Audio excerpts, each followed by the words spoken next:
Thank you. എല്ലാവർക്കും നമസ്കാരം. ഇന്ന് IFPHന്റെ ഇടതടവില്ലാതെ തുടർന്നു വരുന്ന മലയാളം വെബിനാറിന്റെ 2016 ദിവസമാണ് ഇന്ന്. ഇന്നത്തെ മലയാളം സെഷനിൽ ലോക വനിതാ ദിനവുമായി ബന്ധപ്പെട്ട പ്രത്യേക പരിപാടിയാണ് നടക്കുന്നത്. ഒരു നിമിഷം ഈശ്വര പ്രാർത്ഥനയോടുകൂടി നമുക്ക് ഇന്നത്തെ സെഷൻ ആരംഭിക്കാം.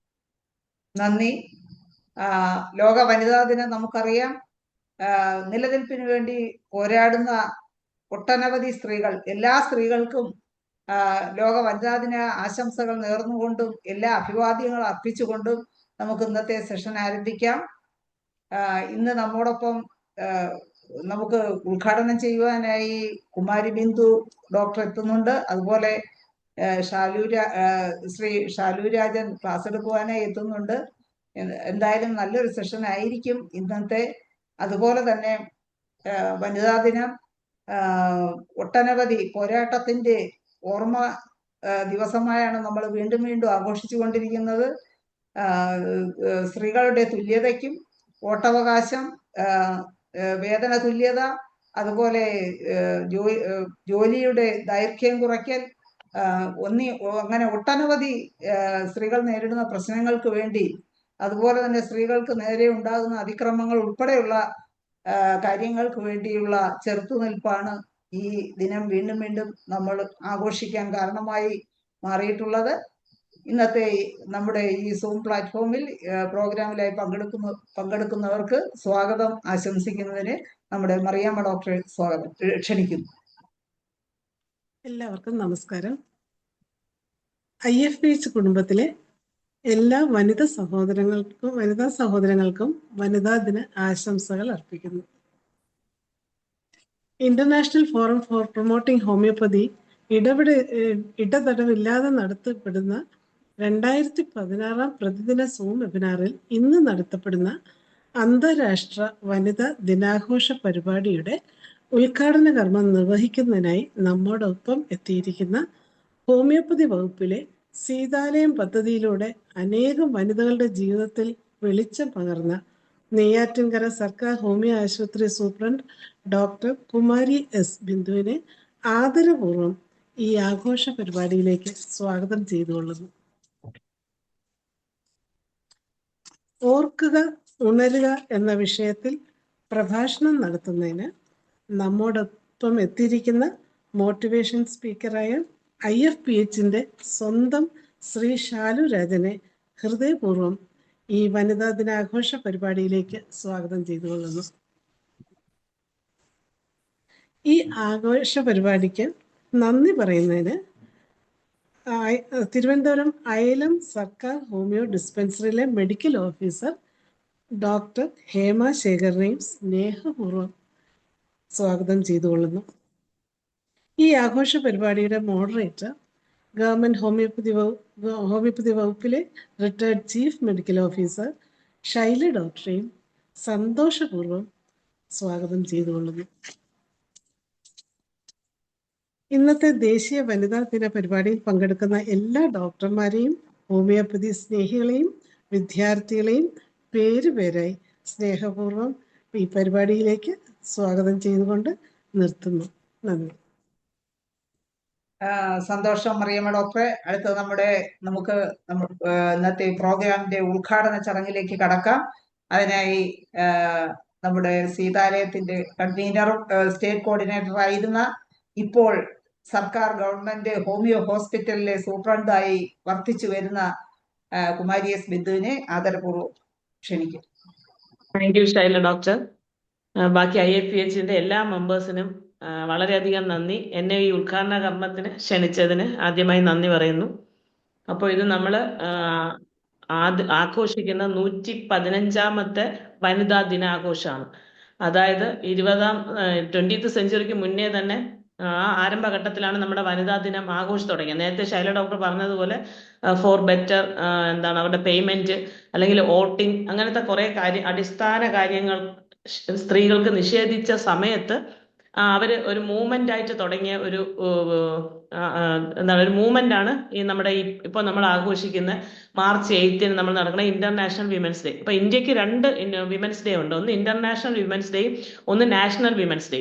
ഇപ്പൊ ഇന്റർനാഷണൽ വിമൻസ് ഡേക്കാണ് നമ്മൾ ഈ പറഞ്ഞ ക്രൈറ്റീരിയസ് എല്ലാം വെച്ച് നമ്മൾ ആഘോഷിക്കുന്നത്. മറ്റൊരു ഫെബ്രുവരി 13 നമ്മൾ നാഷണൽ വിമൻസ് ഡേ ആഘോഷിക്കുന്നുണ്ട്. അത് നമ്മുടെ സരോജിനി നായിഡുവിന്റെ പേരിലാണ്. ഇപ്പൊ സരോജിനി നായിഡു നമ്മുടെ ഇന്ത്യക്ക് നൽകിയ അല്ലെങ്കിൽ സ്ത്രീകൾക്ക് വേണ്ടി പ്രവർത്തിച്ചതിന്റെയും അവർക്ക് നൽകിയ ഒട്ടനവധി കാര്യങ്ങളെ മുൻനിർത്തിയാണ് നമ്മൾ നാഷണൽ വിമൻസ് ഡേ ആഘോഷിക്കുന്നത്. അപ്പൊ നമ്മൾ March 8 ഇന്റർനാഷണൽ വിമൻസ് ഡേ ആണ്. അപ്പോ ഞാനിപ്പോ എനിക്ക് തോന്നുന്നു എന്നെ ഇതിൽ വിളിക്കാൻ കാരണം നമുക്ക് 2010-11 വർഷത്തെ ഹോമിയോപ്പതി ഡിപ്പാർട്ട്മെന്റിന് സ്ത്രീകൾക്ക് വേണ്ടി മാത്രമായിട്ട് ഒരു ഫസ്റ്റ് ജെൻഡർ പ്രോജക്റ്റ് എന്ന നിലയിൽ സീതാലയം എന്ന ഒരു പ്രോജക്റ്റ് നിലവിൽ വരികയും ഒട്ടനവധി പേർക്ക് അതിലൂടെ ഒത്തിരി ആൾക്കാർക്ക് അതിൽ കൂടെ അതിന്റെ ഒരു ബെനിഫിറ്റ് കിട്ടിയിട്ടുണ്ട്. ഇപ്പോഴും സീതാലയം നല്ല നിലയിൽ എല്ലാ ജില്ലയിലും നമ്മുടെ കേരളത്തിലെ എല്ലാ ഹോമിയോ ആശുപത്രികളിലും ഇപ്പോഴും പ്രവർത്തിക്കുന്നുണ്ട്. ഒത്തിരി പേര് സീതാലയത്തിന്റെ ഉപഭോക്താക്കളാണ്. നല്ല രീതിയിൽ നടന്നു പോകുന്ന ഒരു പ്രോജക്റ്റ് ആണ് സീതാലയം. അപ്പൊ അതിന്റെ സ്റ്റേറ്റ് കൺവീനർ ആണ് ഞാൻ ഇപ്പോഴുമാണ്. അതുപോലെ ഞാൻ വർക്ക് ഡോക്ടറെ ഒരു കാര്യം പറഞ്ഞോട്ടെ, അതിന്റെ ഒരു ചുരുക്കിയുള്ള സ്ട്രക്ചർ ഒന്ന് പറയാമോ? ഇതിലും സീതാലയത്തിന്റെ ആണോ? നമുക്ക് അതിൽ നിന്ന് കിട്ടുന്ന സൗകര്യങ്ങൾ ചുരുക്കി. അപ്പോ സീതാലയം 2010-11 വർഷത്തിൽ സർക്കാരിന്റെ ഒരു സർക്കാർ ഇതിന് അണ്ടറിലുള്ള ഒരു പ്രോജക്റ്റ് ആണ്. അപ്പൊ അതിൽ മെയിൻ ആയിട്ട് ഉദ്ദേശിക്കുന്നത് നമ്മുടെ ഹാഷ്ടാഗ് തന്നെ സ്ത്രീ സാന്ത്വനം ഹോമിയോപ്പതിയിലൂടെ എന്നുള്ളതാണ്. അപ്പൊ സ്ത്രീകൾക്ക് ഇപ്പം ഒരുപാട് മാറി. ആ ഒരു 2010 കാലഘട്ടത്തിൽ ഒത്തിരി സ്ത്രീകൾ ബുദ്ധിമുട്ട് അനുഭവിക്കുന്നു. അവർക്ക് എവിടെ പോകണം, എന്ത് ചെയ്യണം, ഇപ്പൊ ഒരു ബുദ്ധിമുട്ട് വന്ന അല്ലെങ്കിൽ അവർക്കൊരു ഇമോഷണൽ ആയിട്ടുള്ള ഒരു ക്രൈസിസ് വരുമ്പോൾ അതാണ് അവരെ സംബന്ധിച്ച് ഏറ്റവും ബുദ്ധിമുട്ടുള്ളത്. വേറൊരു സ്ഥലത്ത് പോയി പറയാനും വേറൊരു സ്ഥലത്ത് അവർക്ക് നീതി കിട്ടാനും സ്ത്രീകൾ ബുദ്ധിമുട്ടുന്നത്. ഇപ്പോഴും സ്റ്റിൽ ഒരു കോർട്ടിൽ പോകാനോ അല്ലെങ്കിൽ ഒരു പോലീസ് സ്റ്റേഷനിൽ പോകാനോ മടിക്കുന്ന നിരവധി സ്ത്രീകൾ ഇപ്പോഴും നമ്മുടെ ഇടയിലുണ്ട്. അപ്പൊ അവർക്ക് ഒരു ഹോമിയോപ്പതി ഹോസ്പിറ്റൽ അല്ലെങ്കിൽ ഒരു ഹോമിയോപ്പതി ആശുപത്രിയിൽ അവരുടെ വേദനകളും അവർക്ക് എവിടെ പോകണം, എന്ത് ചെയ്യണം എന്നറിയാതെ വഴിമുട്ടുന്ന ഒരു സാഹചര്യത്തിൽ അവർക്ക് ഏറ്റവും അസസബിൾ ആയിട്ടുള്ള അല്ലെങ്കിൽ ഏറ്റവും ഈസി ആയിട്ട് ഒരു ഹോമിയോ ഹോസ്പിറ്റലിൽ വരാനും അവരുടെ പ്രശ്നങ്ങൾ അവർക്ക് തുറന്നു പറയാനും ഉള്ള ഒരു വേദിയായിട്ടാണ് സീതാലയം നമ്മൾ സ്റ്റാർട്ട് ചെയ്തത്. ഇപ്പോഴും അങ്ങനെ തന്നെയാണ്, അതിന്റെ മോട്ടോ അങ്ങനെ തന്നെയാണ്. അപ്പൊ അതിന്റെ ഒരു ഗുണമെന്ന് വെച്ചാൽ ഇപ്പൊ നേരത്തെ പറഞ്ഞതുപോലെ ഇപ്പോഴും ഇപ്പൊ ചില കുട്ടികൾക്കുള്ള സൈക്കോളജിക്കൽ ഇഷ്യൂ പുറത്ത് പറയാനും അല്ലെങ്കിൽ അഡ്രസ്സ് ചെയ്യാനും മടിക്കുന്ന ഒരു വിഭാഗം ആൾക്കാർ ഇപ്പോഴും നമ്മളെ ഇടയിലുണ്ട്. ഇപ്പൊ ഹോസ്പിറ്റലിൽ വരുമ്പോൾ അവർക്ക് ആ ഒരു വിമുഖത ഇപ്പോഴും നമുക്കൊരു സൈക്യാട്രിക് അല്ലെങ്കിൽ സൈക്കോളജിക്കൽ ഇഷ്യൂ തുറന്നു പറയാൻ ഇപ്പോഴും നമുക്ക് വിമുഖതയാണ്. അപ്പൊ അതിനെ മറികടക്കാൻ വേണ്ടി ഹോമിയോ ഹോസ്പിറ്റലിലേക്ക് വരുന്നെന്നുള്ള രീതിയിൽ അവർക്ക് വരാനും ഹോമിയോ ഹോസ്പിറ്റലിന്റെ സീതാലയം യൂണിറ്റിലേക്ക് വരുമ്പോൾ അവിടെ എല്ലാ സ്ത്രീകളാണ് ആയതുകൊണ്ട് തന്നെ അവർക്ക് അവരുടെ വിഷമങ്ങളും അവരുടെ പ്രയാസങ്ങളും അവരുടെ ഇമോഷണൽ സ്ട്രെസ്സുകളും തുറന്നു പറയാനുള്ള ഒരു വേദി ഒരുക്കുക മാത്രമാണ് ഹോമിയോപ്പതി ചെയ്യുന്നത്. പിന്നെ നമുക്കറിയാം, നമുക്ക് ഒരുപാട് മെഡിസിൻസ് ഉണ്ട്, ഫീമെയിൽ ഡ്രഗ്സ് ഉണ്ട് ഒരുപാട്. അപ്പൊ ആ മരുന്നുകളിൽ കൂടെ അവർക്ക് ഒരു പരിധി വരെ നമുക്ക് സാന്ത്വനം കൊടുക്കാൻ പറ്റും. പിന്നെ നമ്മുടെ മരുന്നിൽ പറ്റാത്ത നമുക്കിപ്പോൾ മെഡിസിൻ മാത്രമല്ലല്ലോ, അവർക്ക് ചിലപ്പോൾ അവരുടെ ഇഷ്യൂസിന് അവരുടെ ബാക്ക്ഗ്രൗണ്ട് ഒരു കാരണമാകാം, അവരുടെ എൻവയോൺമെന്റ് ഒരു കാരണമാകും, അവർ ഇന്ററാക്ട് ചെയ്യണ പീപ്പിൾ ഒരു കാരണമാകാം. അപ്പം അതിനെല്ലാം ഇപ്പൊ എല്ലാം നമുക്ക് മരുന്ന് കൊണ്ട് മാറ്റാൻ പറ്റൂല. അപ്പൊ അവർക്ക് അഡീഷണൽ ആയിട്ടുള്ള ലീഗൽ ഹെൽപ്പുകൾ ഇപ്പൊ കെൽസ നമുക്ക് ഫ്രീ ആയിട്ട് കിട്ടുന്ന ഒരു ലീഗൽ സർവീസാണ് കെൽസ.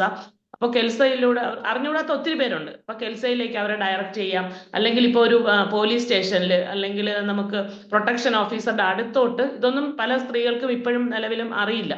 അപ്പൊ അവർക്ക് എവിടെ പോകണം, എന്ത് ചെയ്യണമെന്നും അറിയാതെ നിൽക്കുമ്പോൾ നമുക്കൊരു ദിശാബോധം നൽകാൻ വേണ്ടിയും സീതാലയം സഹായിക്കുന്നുണ്ട്. അപ്പൊ അവിടെ ഒരു മെഡിക്കൽ ട്രീറ്റ്മെന്റ് മാത്രമല്ല, ഒരു ജനറലി അവർക്ക് ഉള്ള ഒരു സപ്പോർട്ടീവ് സിസ്റ്റം കൂടെ സീതാലയം നൽകുന്നുണ്ട്. മെയിനായിട്ട് അതാണ് നമ്മൾ ഉദ്ദേശിക്കുന്നത്. ഇപ്പൊ ഫാമിലി ഇഷ്യൂസ് അല്ലെങ്കിൽ കുട്ടികളുടെ ഇഷ്യൂസ്, നേരത്തെ പറഞ്ഞ പോലെ അവർ ടോക്സിക് ആയിട്ടുള്ള പീപ്പിളിൽ നിന്നും അവരനുഭവിക്കുന്ന വേദനകൾ, അത് പ്രത്യേകിച്ച് അവരുടെ ഇന്റിമസി അല്ലെങ്കിൽ ആ ഒരു ഇന്റിമേറ്റ് തലത്തിൽ അവരനുഭവിക്കുന്ന വേദനകൾ സ്ത്രീകൾ പലപ്പോഴും പറയുമ്പോൾ അത് പല രീതിയിൽ തെറ്റിദ്ധരിക്കപ്പെടും. അത് പല രീതിയിൽ അവർക്ക് കിട്ടുന്ന ഒരു അർഹമായ ഒരു കെയറോ ഒരു ഇതോ പല സ്ഥലത്തൊന്നും കിട്ടാറില്ല. അപ്പൊ അങ്ങനത്തെ ആ ഒരു വിടവ് നികത്ത് അല്ലെങ്കിൽ ആ ഒരു ഗ്യാപ്പ് ഫില്ല് ചെയ്തുകൊണ്ട് ഒരു സ്ത്രീക്ക് അവർക്ക് ഏറ്റവും മനോഹരമായി അല്ലെങ്കിൽ അന്തസ്സായിട്ട് അവരുടെ എലഗൻസ് ഉയർത്തിപ്പിടിച്ചുകൊണ്ട് സമൂഹത്തിൽ ജീവിക്കാനുള്ള നമ്മൾ ഒരു വഴികാട്ടി എന്ന് പറയാം. അതാണ് സീതാലയം മെയിനായിട്ട് നിൽക്കുന്നത്. അപ്പൊ അതിന് ഇപ്പോഴും നമ്മൾ അവയർനെസ് ക്ലാസ്സുകൾ നടത്താറുണ്ട്. പിന്നെ ഇതിന്റെ കൂടെ തന്നെ ഒരു കൗൺസിലിംഗ് സെക്ഷനും വർക്ക് ചെയ്യുന്നുണ്ട്. അപ്പൊ ഇത്രയാണ് സീതാലയത്തിന്റെ ഒരു ബേസിക് ആയിട്ടുള്ള സ്ട്രക്ചർ. ഇപ്പൊ ഇത് ഇത്രയും മതിയാവുമല്ലോ ഡോക്ടറെ? ആ പിന്നെ നമ്മുടെ മതി മതി. മെഡിസിൻസ് നമുക്കറിയാം നമ്മുടെ മെഡിസിൻസ് ഒക്കെ ഏതൊക്കെ തലത്തിൽ അപ്പൊ വർക്ക് ചെയ്യും കൗൺസിലിംഗ്, എങ്ങനെയൊക്കെ ലീഗൽ ഉണ്ട്. സപ്പോർട്ട്, പോലീസ് എയ്ഡ് ഒക്കെ കിട്ടാറുണ്ട്. ഇവിടുന്ന് വിടുന്നവർക്ക് പോലീസ് പ്രത്യേക പരിഗണനയും കൊടുക്കുന്നുണ്ട് അല്ലേ? പ്രത്യേക പരിഗണനയും കൊടുക്കും. നമ്മൾ ഇവിടെ നിന്ന് തന്നെ റെഫറിങ് ലെറ്റർ കൊടുത്തായിരിക്കും വിടുന്നത്. അവരിപ്പോ നമ്മളിപ്പോ ഇത്രയും വർഷമായില്ലേ, ഇപ്പൊ അവിടെ നിന്ന് തന്നെ ഇങ്ങോട്ട് നമുക്ക് ഒത്തിരി കേസുകൾ റെഫർ ചെയ്യാറുണ്ട് വനിതാ സെല്ലെന്നും. എന്ന് വെച്ചാൽ നമുക്ക് എല്ലാ കേസും ഇപ്പം ഒരു പോലീസ് സ്റ്റേഷനിൽ ചെന്നാലും ഒരു കോടതി എന്ന് വെച്ചാൽ കോടതിയും പോലീസ് സ്റ്റേഷനും നമ്മളെ സൊസൈറ്റിയും ഇപ്പം നമ്മളെപ്പോഴും വാല്യൂ കൊടുക്കുന്ന ഒരു ഫാമിലിക്ക് തന്നെയാണ്. ഒരു സ്ത്രീയുടെ എത്ര സ്ട്രെസ് ഉണ്ട് അല്ലെങ്കിൽ അവള് എന്ത് തരം യാതനകൾ അനുഭവിച്ചാലും കോടതി ഇപ്പൊ ചെന്ന ഉടനെ ഒരാൾക്ക് ഡൈവേഴ്സ് കൊടുക്കത്തില്ല. ഒരു ഫാമിലി എന്നുള്ള ഒരു കൺസെപ്റ്റ് നമ്മളെ സൊസൈറ്റിയിൽ ഭയങ്കര ശക്തമായിട്ടുള്ള ഒരു കൺസെപ്റ്റും സ്ട്രോങ് ആയിട്ടുള്ള ഒരു ഒരു എക്സിസ്റ്റൻസുമാണ് ഫാമിലി എന്നുള്ളൊരു കൺസെപ്റ്റ്. ഒരു സ്ത്രീക്ക് അവളെ ഒരു ടോക്സിസിറ്റി അവളെ വീട്ടിൽ നിന്ന് അനുഭവിക്കുന്നുണ്ടെങ്കിൽ അവൾ നേരെ പോലീസ് സ്റ്റേഷനിലോ അല്ലെങ്കിൽ ഒരു കോടതിയിലോ പോയി അവർക്ക് വിചാരിച്ചത്ര ഒരു ഇത് കിട്ടണമെന്നില്ല. അതുപോലെ അവരുടെ ഒരു ഇമോഷണൽ വൾണറബിലിറ്റി അത് ചൂഷണം ചെയ്യപ്പെടുകയും ചെയ്യുന്നുണ്ട്. അപ്പൊ അത്തരത്തിലുള്ള ലേഡീസ് ഇപ്പൊ സീതാലത്തിൽ വന്നാലുള്ള ഒരു ഗുണം അവർക്ക് കുറച്ചുകൂടെ ഒരു മെന്റൽ സ്റ്റെബിലിറ്റി അല്ലെങ്കിൽ ഒരു ഇമോഷണൽ സ്റ്റെബിലിറ്റി നമുക്ക് ഡെവലപ്പ് ചെയ്ത് കൊടുക്കാൻ പറ്റും. ഇപ്പൊ ഇൻ കേസ് പൾസാറ്റിൽ അല്ലെങ്കിൽ നാട്രമൂർ അല്ലെങ്കിൽ സെപ്പിയ, കൽക്കേരിയ കാർബ് പോലത്തെ ഡ്രഗ്സ് കൊടുത്ത് അവർക്ക് കുറച്ചുകൂടെ ഒരു ബോധം അല്ലെങ്കിൽ അവർ അവബോധം സൃഷ്ടിക്കാനും കുറച്ചുകൂടെ ഒരു സ്റ്റെബിലിറ്റി ഉണ്ടാക്കാൻ നമുക്ക് സഹായിക്കും. ആ ഒരു സ്റ്റെബിലിറ്റി കിട്ടിക്കഴിഞ്ഞാൽ തന്നെ അവർക്ക് how to manage their life എന്നുള്ള ഒരു സ്റ്റാറ്റസിലോട്ട് അവർ പോകും. എന്നിട്ട് അവർ പോലീസ് സ്റ്റേഷൻ വഴിയോ അവരിപ്പോ കോടതി വഴിയോ പോയി അവർക്ക് അവരുടെ കുറച്ചുകൂടെ ബോൾഡായിട്ട് അവരുടെ കാര്യങ്ങൾ പറയാനും തുറന്നു പറയാനും കുറച്ചുകൂടെ അവരുടെ ഒരു ഇമോഷൻസ് കറക്റ്റ് ചെയ്ത് പോകാനും നമുക്ക് അത് ഹോമിയോപ്പതിയാണ് ഏറ്റവും നമുക്ക് ക്ലാരിറ്റി ഉള്ള അല്ലെങ്കിൽ ഏറ്റവും നമുക്ക് അവർക്ക് ഒരു ഇമോഷണൽ ലെവലിൽ ഹെൽപ്പ് കൊടുക്കാൻ പറ്റുന്നത് ഒരു സിസ്റ്റം ഹോമിയോപ്പതി തന്നെയാണ്. വേറൊരു സിസ്റ്റത്തിനും ഇത്രയും ഇമോഷണൽ കെയർ അല്ലെങ്കിൽ ഒരു ഇമോഷണൽ ബാലൻസ് കൊടുക്കാൻ സാധിക്കത്തില്ല. അതാണ് സീതാലത്തിന്റെ ഏറ്റവും ബ്യൂട്ടിഫുൾ ആയിട്ടുള്ള ഒരു കാര്യം. ഒരാൾക്ക് അവരുടെ ഒരു കയോസിൽ അല്ലെങ്കിൽ അവരുടെ ഒരു കൺഫ്യൂഷൻസ് നമുക്ക് മാറ്റി കൊടുത്തിട്ട് ഒരു ക്ലാരിറ്റി വരുത്താൻ പറ്റും. അതിപ്പോ സീതാലയം പോലുള്ള ഒരു പ്രോജക്റ്റിലാണ് ഏറ്റവും നന്നായിട്ട് നടക്കുന്നത്. അതാണ് സീതാലയത്തിന്റെ ഏറ്റവും നമ്മൾ അതിലെ ഏറ്റവും സ്ട്രോങ് ആയിട്ടുള്ള ഒരു ഭാഗം അതാണ്. ഒരു സ്ത്രീക്കായാലും ഒരു കുട്ടിക്കായാലും അവരുടെ ഒരു കൺഫ്യൂഷനിൽ നിന്നും കുറച്ചുകൂടി ഒരു ക്ലാരിറ്റിയിലോട്ട് നമുക്ക് എത്തിക്കാൻ പറ്റും. അപ്പൊ തന്നെ അവർക്ക് എങ്ങനെയാണ് അവരുടെ ലൈഫ് മുന്നോട്ട് കൊണ്ടുപോകേണ്ടതെന്ന ഒരു ധാരണ അവർക്ക് കിട്ടും. പിന്നെ അതിലും തന്നെ ഇപ്പം നമുക്കറിയാം അവരുടെ പേഴ്സണാലിറ്റി തന്നെ വ്യത്യാസമുള്ള ഒത്തിരി പേരുണ്ടല്ലോ. നമുക്ക് കുറച്ചുകൂടെ പേഴ്സണാലിറ്റി ഡിസോർഡർ ഉള്ളവർക്ക് കുറച്ചുകൂടെ ബുദ്ധിമുട്ടാവും. എന്തായാലും അവരുടെ ഒരു 75% നമുക്ക് അവർക്കൊരു പൂർണ്ണതയോടെ ധൈര്യത്തോടെ ലൈഫ് ലീഡ് ചെയ്യാനുള്ള ഒരു കപ്പാസിറ്റി ഉണ്ടാക്കി കൊടുക്കാൻ പറ്റും. അതാണ് സീതാലയത്തിന്റെ മെയിൻ എയിം. ഹോമിയോപ്പതിക്കും എനിക്ക് തോന്നുന്നത് ഏറ്റവും സ്ത്രീകളുടെ ഭാഗത്ത് അവരുടെ ബാക്കി ഫിസിക്കലിനെക്കാളും ഇമോഷണൽ ആൻഡ് മെന്റൽ ലെവലിൽ കുറച്ചുകൂടെ കാര്യങ്ങൾ ഹോമിയോപ്പതിക്ക് ചെയ്യാൻ പറ്റും. അത് കുറച്ചുകൂടെ ഡെവലപ്പ് ചെയ്യേണ്ടിയിരിക്കുന്നു. ഇപ്പൊ സീതാലയം പോലെ ഒരു വിങ്ങിനെ മാത്രമല്ല ഒരു ടോട്ടലി ഒരു ഇപ്പൊ മെന്റൽ കണ്ടീഷൻസ് അല്ലെങ്കിൽ സൈക്കോളജിക്കൽ കണ്ടീഷൻ എന്ന രീതിയിൽ കുറച്ചുകൂടെ വിപുലീകരിച്ച് എല്ലാ ഡിസ്പെൻസറികളിലും എല്ലാ തലത്തിലോട്ടും ഹോമിയോപ്പതി വളരേണ്ട അത് എന്തായാലും അങ്ങനത്തെ ഒരു സെറ്റപ്പ് ഉടനെ നടക്കുന്നുണ്ട്. നമുക്കൊരു മെന്റൽ ഹെൽത്തിന്റെ ഒരു വിങ് ഡിപ്പാർട്ട്മെന്റ് തന്നെ നമുക്ക് താമസിയാതെ ഉണ്ടാവും. ഉദ്ഘാടനത്തിന് മുമ്പ് ഞാൻ 2-3 ഇപ്രാവശ്യം ഞാൻ പറഞ്ഞു 115ാം വാർഷികമാണ് നമ്മൾ ആഘോഷിച്ചിട്ട് 100 വർഷമൊക്കെ ഒരു സോഷ്യൽ സ്റ്റിഗ്മ അല്ലെങ്കിൽ ഒരു സ്ത്രീ അനുഭവിക്കുന്ന കാര്യങ്ങൾ 100 വർഷമായിട്ട് പോലും ഒരുപാട് ഇപ്പോഴും അതിന്റെ ഒരു 5% പോലും കവറപ്പ് ചെയ്യുന്നു. ഇപ്പൊ കുറച്ച് ജോലി ഇപ്പം ജോലി അല്ലെങ്കിൽ ഇപ്പൊ നമ്മുടെ ഒരു പൊളിറ്റിക്സ് എടുത്താൽ തന്നെ അവിടെ സംവരണത്തിലൂടെ മാത്രമേ ഒരു സ്ത്രീക്ക് മുൻനിരയിലോട്ട് വരാൻ സാധിക്കുന്നുള്ളൂ. ഏതെടുത്താലും ഇപ്പോഴും നമ്മൾ സമൂഹം സ്ത്രീ ഒരു 2ാം തരം പൗരനായി നമ്മൾ എത്രയൊക്കെ വാദിച്ചാലും ചിലർ പറയാറുണ്ട് ഞങ്ങൾ സ്ത്രീക്ക് നല്ല ബഹുമാനം കൊടുക്കുന്നുണ്ട്. അതെന്തോ അവർ കൊടുക്കുന്ന ഒരു അഡീഷണൽ കാര്യം പോലെയാണ് എപ്പോഴും സംസാരിക്കുന്നത്. നമ്മൾ സംസാരിക്കുമ്പോൾ പറയും സ്ത്രീക്ക് ഞാൻ എൻ്റെ ഭാര്യയ്ക്ക് സ്വാതന്ത്ര്യം കൊടുക്കുന്നുണ്ട് അല്ലെങ്കിൽ എൻ്റെ ഭാര്യയ്ക്ക് ഞാൻ ബഹുമാനം കൊടുക്കുന്നുണ്ട് എന്ന് പറയുന്നത് അതൊരു ക്രെഡിറ്റ് പോലെയാണ്. ബട്ട് അത് അങ്ങനെ കൊടുക്കേണ്ട കാര്യമല്ല. അത് സ്വാഭാവികമായിട്ട് എല്ലാ പുരുഷന്റെയും അല്ലെങ്കിൽ എല്ലാ സമൂഹത്തിലെ എല്ലാ തട്ടിലുള്ള ആൾക്കാർക്കും സ്ത്രീകൾക്ക് കൊടുക്കേണ്ടതല്ല. അതൊരു സ്വാഭാവികമായി സംഭവിക്കേണ്ട ഒരു കാര്യമാണ്. 115 വർഷമായിട്ടും ഇപ്പോഴും നമുക്ക് ആ തരത്തിൽ അത്രത്തോളം സ്ത്രീകൾക്കൊരു ജെൻഡർ ഇക്വാലിറ്റിയിലോട്ട് പോകാൻ സാധിച്ചിട്ടില്ല എന്നുള്ള ഒരു കാര്യം. പിന്നെ ഒരു ഡ്രാസ്റ്റിക് ചേഞ്ച് നടന്നെന്ന് വെച്ചാൽ നമ്മൾ എന്താണ് നമുക്ക് ഒരു സ്ത്രീയുടെ ലൈഫ് എടുത്താൽ പണ്ട് അവർക്ക് കെയർ എക്കണോമി എന്ന് പറഞ്ഞ ഒരു കൺസെപ്റ്റിലാണ് സൊസൈറ്റി ഒരു സ്ത്രീയെ കണ്ടിട്ടുള്ളത്. കെയർ എക്കണോമി, അതിനൊരു 5 C's ഉണ്ട്. അതായത് ഒരു സ്ത്രീ എന്ന് വെച്ചാൽ ആദ്യം നമ്മുടെ മനസ്സിലോട്ട് പറഞ്ഞാൽ അവൾ നല്ല കെയറിങ് കൊടുക്കുന്നവളായിരിക്കണം. നമ്മളൊരു ജോലിയുടെ ഒരു സാധ്യത എടുത്താൽ തന്നെ അവർക്ക് പറ്റുന്ന ജോലികൾ, കെയറിങ് അല്ലെങ്കിൽ ക്ലീനിങ് അല്ലെങ്കിൽ ക്ലറിക്കൽ അല്ലെങ്കിൽ കാറ്ററിങ് അല്ലെങ്കിൽ കാഷ്യറിങ്, ഇങ്ങനത്തെ കുറച്ച് സികൾ ഒരു 5 C's എന്നാണ് പറയുന്നത്. അതൊരു എക്കണോമിയുടെ എന്താണ് കെയർ എക്കണോമിയെ ലേഡിയെ തളച്ചിട്ട ഒരു 5 C's ആണ്.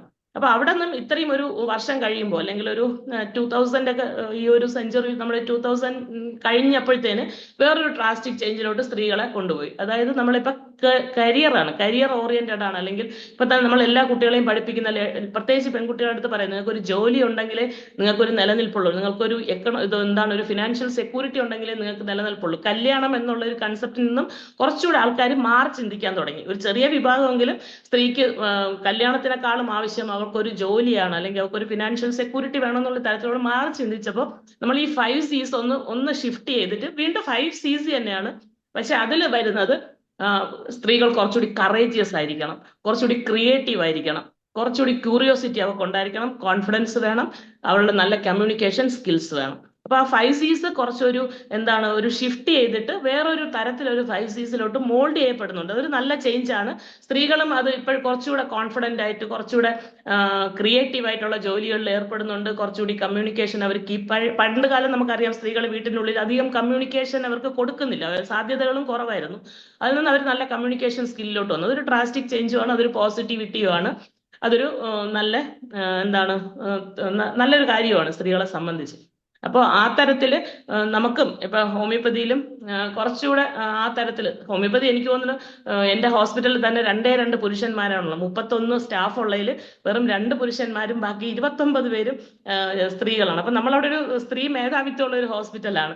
അതുപോലെ തന്നെയാണ് ഹോമിയോപ്പതി ഡിപ്പാർട്ട്മെന്റ് ടോട്ടലി എടുത്താൽ മെയിൽ എണ്ണം കുറവും സ്ത്രീകളുടെ എണ്ണം ഭയങ്കര കൂടുതലാണ്. അപ്പൊ ആ ഡിപ്പാർട്ട്മെന്റിന് കുറച്ചുകൂടെ ഏറ്റവും ബ്യൂട്ടിഫുൾ ആയിട്ട് സ്ത്രീകൾ കൈകാര്യം ചെയ്യുന്ന മേഖലകൾ കുറച്ചുകൂടെ ബ്യൂട്ടിഫുൾ ആക്കാൻ പറ്റും എന്നാണ് തോന്നുന്നത്.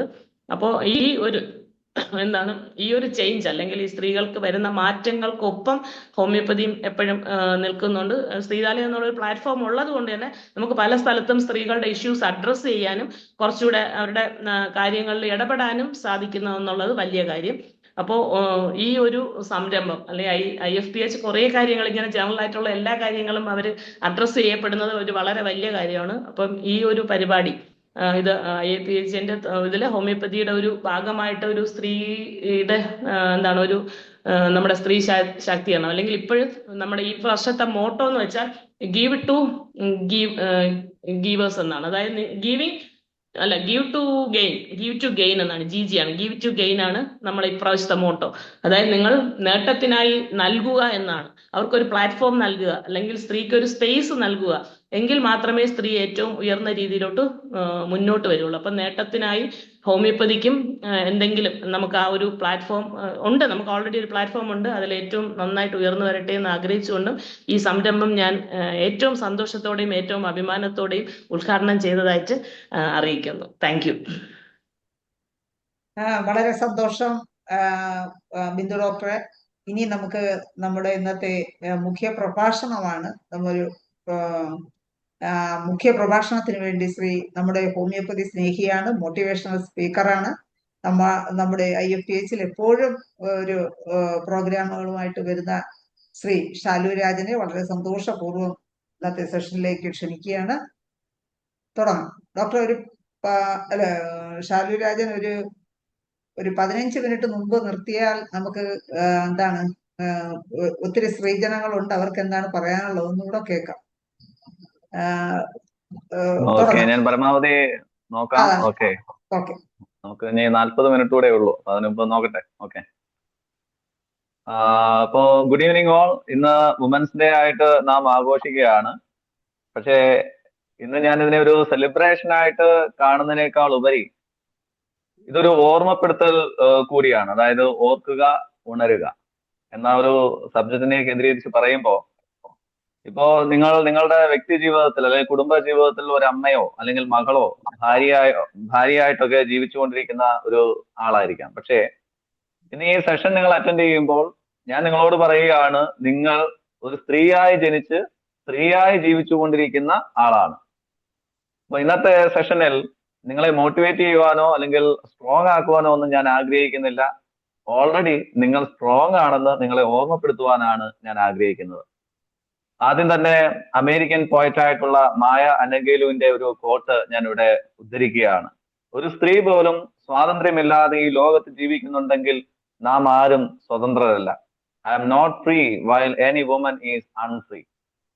എത്ര മനോഹരമായിട്ടുള്ള, അതുപോലെ തന്നെ എത്ര ചിന്തിപ്പിക്കുന്നതായിട്ടുള്ള ഒരു കോട്ടാണ് മായ അനഗേലു നമുക്കായി നൽകുന്നത്.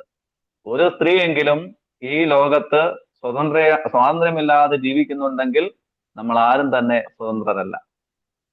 ഓർക്കുക, ഉണരുക എന്ന് പറയുന്ന ഈ ഒരു സെഷൻ ആരംഭിക്കുമ്പോൾ നമ്മൾ ആദ്യം മനസ്സിലാക്കേണ്ട കാര്യം സ്ത്രീകളുടെ സൈലന്റ് സ്ട്രെങ്ത് എന്താണെന്നുള്ളത് ആദ്യമേ തന്നെ മനസ്സിലാക്കുക. പലപ്പോഴും സ്ത്രീകൾ പൊതുവെ ഈ ഇമോഷണലി വീക്ക് ആണെന്നൊക്കെ പലരും, ഭൂരിഭാഗം ആൾക്കാരും പറയുന്ന ഒരു കാര്യമാണ്. ഇമോഷണലി വീക്ക് ആണ് സ്ത്രീകൾ പുരുഷന്മാരെക്കാൾ. അതുകൊണ്ടാണ് അവരെപ്പോഴും ഇങ്ങനെ ക്ഷീണിതരായിട്ട് കാണപ്പെടുന്നത്. സത്യത്തിൽ സ്ത്രീകളെ സംബന്ധിച്ച് അവർ വീക്കായി പോകുന്നത് എന്തുകൊണ്ടാണെന്ന് വെച്ച് കഴിഞ്ഞാൽ അവർ നല്ല സ്ട്രോങ് ആയിട്ടുള്ള ആളുകളായതുകൊണ്ടാണ്. അത് നമുക്ക് കുറച്ച് തെളിവുകളിലൂടെ ഞാൻ നിങ്ങളോട് ബോധിപ്പിക്കുവാൻ ആഗ്രഹിക്കുകയാണ്. ഇംഗ്ലീഷിൽ ഇമോഷണൽ ലേബർ എന്നൊരു വാക്കുണ്ട്.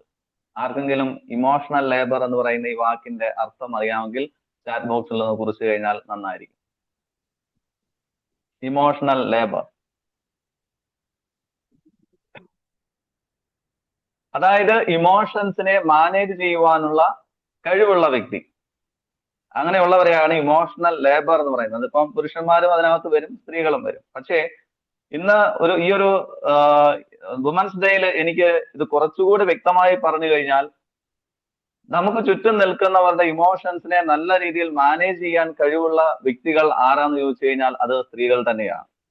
കുറച്ച് ഉദാഹരണങ്ങൾ ഞാൻ ഇവിടെ സൂചിപ്പിക്കുവാൻ ആഗ്രഹിക്കുകയാണ്. ഇപ്പൊ ഒരു ചെറിയ കുഞ്ഞ് നമ്മുടെ കൈകളിലിരുന്ന് കരഞ്ഞു കഴിഞ്ഞാൽ അതുവരെ അതിനെ കൊഞ്ചിപ്പിക്കുകയും ലാളിക്കുകയൊക്കെ ചെയ്യാനായിട്ട് നമുക്ക് കഴിയും. പക്ഷെ അത് നിർബന്ധം പിടിച്ചു തുടങ്ങിയാൽ അല്ലെങ്കിൽ കരഞ്ഞു തുടങ്ങിക്കഴിഞ്ഞാൽ നമ്മൾ ആദ്യം അന്വേഷിക്കുന്നത് അതിന്റെ അമ്മയായിരിക്കും, അതായത് സ്ത്രീയെ ആയിരിക്കും.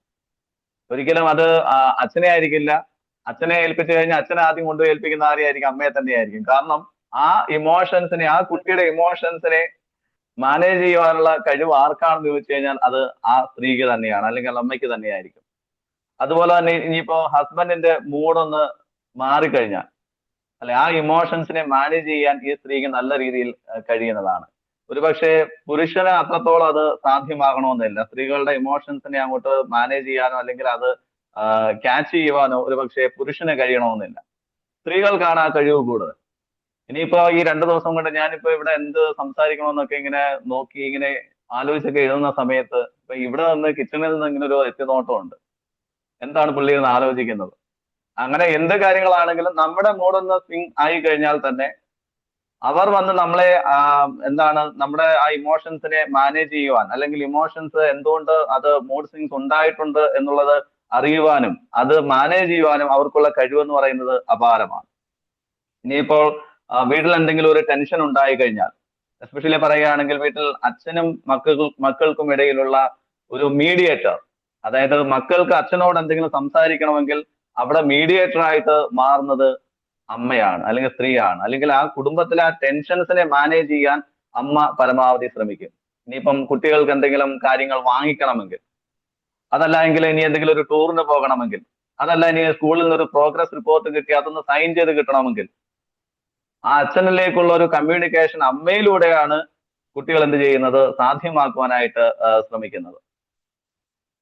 അതുപോലെ തന്നെ ഇനിയിപ്പം വീട്ടിൽ എന്തെങ്കിലും ഫംഗ്ഷൻസ് ഉണ്ടായി കഴിഞ്ഞാൽ പലപ്പോഴും നമ്മൾ വിചാരിക്കും ഗൃഹനാഥന്മാര് നല്ല രീതിയിൽ ഇത് മാനേജ് ചെയ്യുമെന്ന്. തീർച്ചയായിട്ടും മാനേജ് ചെയ്യാൻ കഴിയും. എന്നിരുന്നാൽ പോലും ഇപ്പോ നമ്മുടെ വീട്ടിൽ എന്തെങ്കിലും ഒരു ഫംഗ്ഷൻ ഉണ്ടാകുന്ന സമയത്ത് കുറച്ച് ഗസ്റ്റുകൾ വരികയാണെങ്കിൽ അവരെ സ്വീകരിച്ചതിന് ശേഷം നമ്മുടെ ഒരു കോൺഫിഡൻസ് എന്ന് പറയുന്നത് ഉള്ളിലുള്ള സ്ത്രീകളാണ്. ഇനി അകത്തേക്ക് ഇവർ പോയി കഴിഞ്ഞാൽ ഇവർക്ക് മൊത്തത്തിലൊരു കംഫർട്ടബിൾ ആയിട്ടുള്ളൊരു രീതിയിൽ അവരെ സ്വീകരിക്കുന്നതും അല്ലെങ്കിൽ അവർക്ക് ആവശ്യമായിട്ടുള്ള ഫുഡ് സെർവ് ചെയ്യുന്നതും അവരുടെ ഇമോഷൻസിനെ മാനേജ് ചെയ്യാനുള്ള കഴിവ് സത്യത്തിൽ പുരുഷന്മാരെക്കാൾ കൂടുതൽ സ്ത്രീകൾക്കാണുള്ളത്.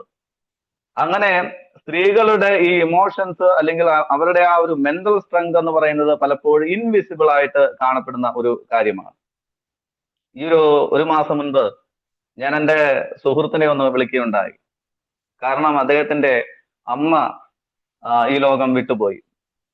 ആ ഒരു സമയത്ത് അദ്ദേഹത്തെ വിളിച്ചപ്പോൾ എനിക്ക് കണക്ട് ചെയ്യാൻ കഴിഞ്ഞില്ല. ഒരു മെസ്സേജിലൂടെ അദ്ദേഹത്തിന് ഞാൻ ഒരു അനുശോചന സന്ദേശം അയക്കുകയുണ്ടായി.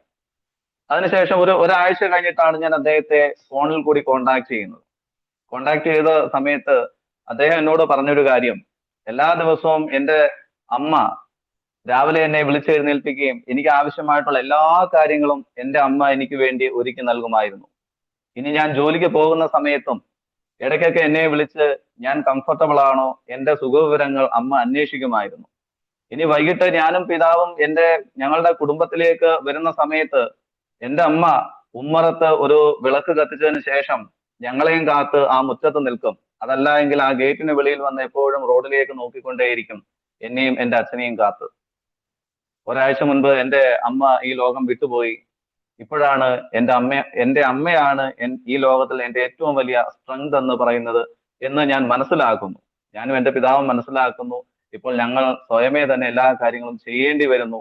ഞങ്ങൾക്കുണ്ടായിരുന്ന ഒരു സൈലന്റ് സ്ട്രെങ്ത് ആയിരുന്നു എൻ്റെ മാതാവ് എന്ന് എൻ്റെ കൂട്ടുകാരൻ എന്നോട് ബോധിപ്പിക്കുകയുണ്ടായി. അപ്പോ ഒരു സ്ത്രീയുടെ ആ ഒരു ഇൻവിസിബിൾ സ്ട്രെങ്ത് എന്താണെന്നുള്ളത്, അല്ലെങ്കിൽ ആ മെന്റൽ സ്ട്രെങ്ത് എന്താണെന്നുള്ളത് ഈ കയ്യിലിരിക്കുന്ന മാണിക്യം നമ്മളിൽ നഷ്ടപ്പെട്ടു പോകുമ്പോൾ ഉണ്ടാകുന്ന ഒരു അവസ്ഥയുണ്ടല്ലോ. ചിലപ്പോൾ ആ ഒരു സമയത്തായിരിക്കും ആ ഒരു സ്ട്രെങ്തിനെ കുറിച്ച് ചിലപ്പോൾ നമുക്ക് മനസ്സിലാക്കാൻ കഴിയുന്നത്. മിഷേൽ ഒബാമയുടെ ഒരു കോട്ടുണ്ട്, "There is no limit to what we as women can accomplish."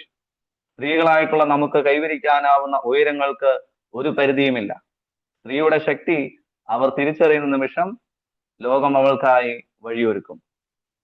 ഒന്നുകൂടി ശ്രദ്ധിച്ചു കേൾക്കുക. സ്ത്രീയുടെ ശക്തി അവർ തിരിച്ചറിയുന്ന നിമിഷം ലോകം അവൾക്കായി വഴിയൊരുക്കും. ഇത് പറഞ്ഞത് വേറെ ആരുമല്ല, അമേരിക്കയുടെ പ്രഥമ വനിതയായിരുന്ന മിഷേൽ ഒബാമ പറഞ്ഞ ഒരു കാര്യമാണ്.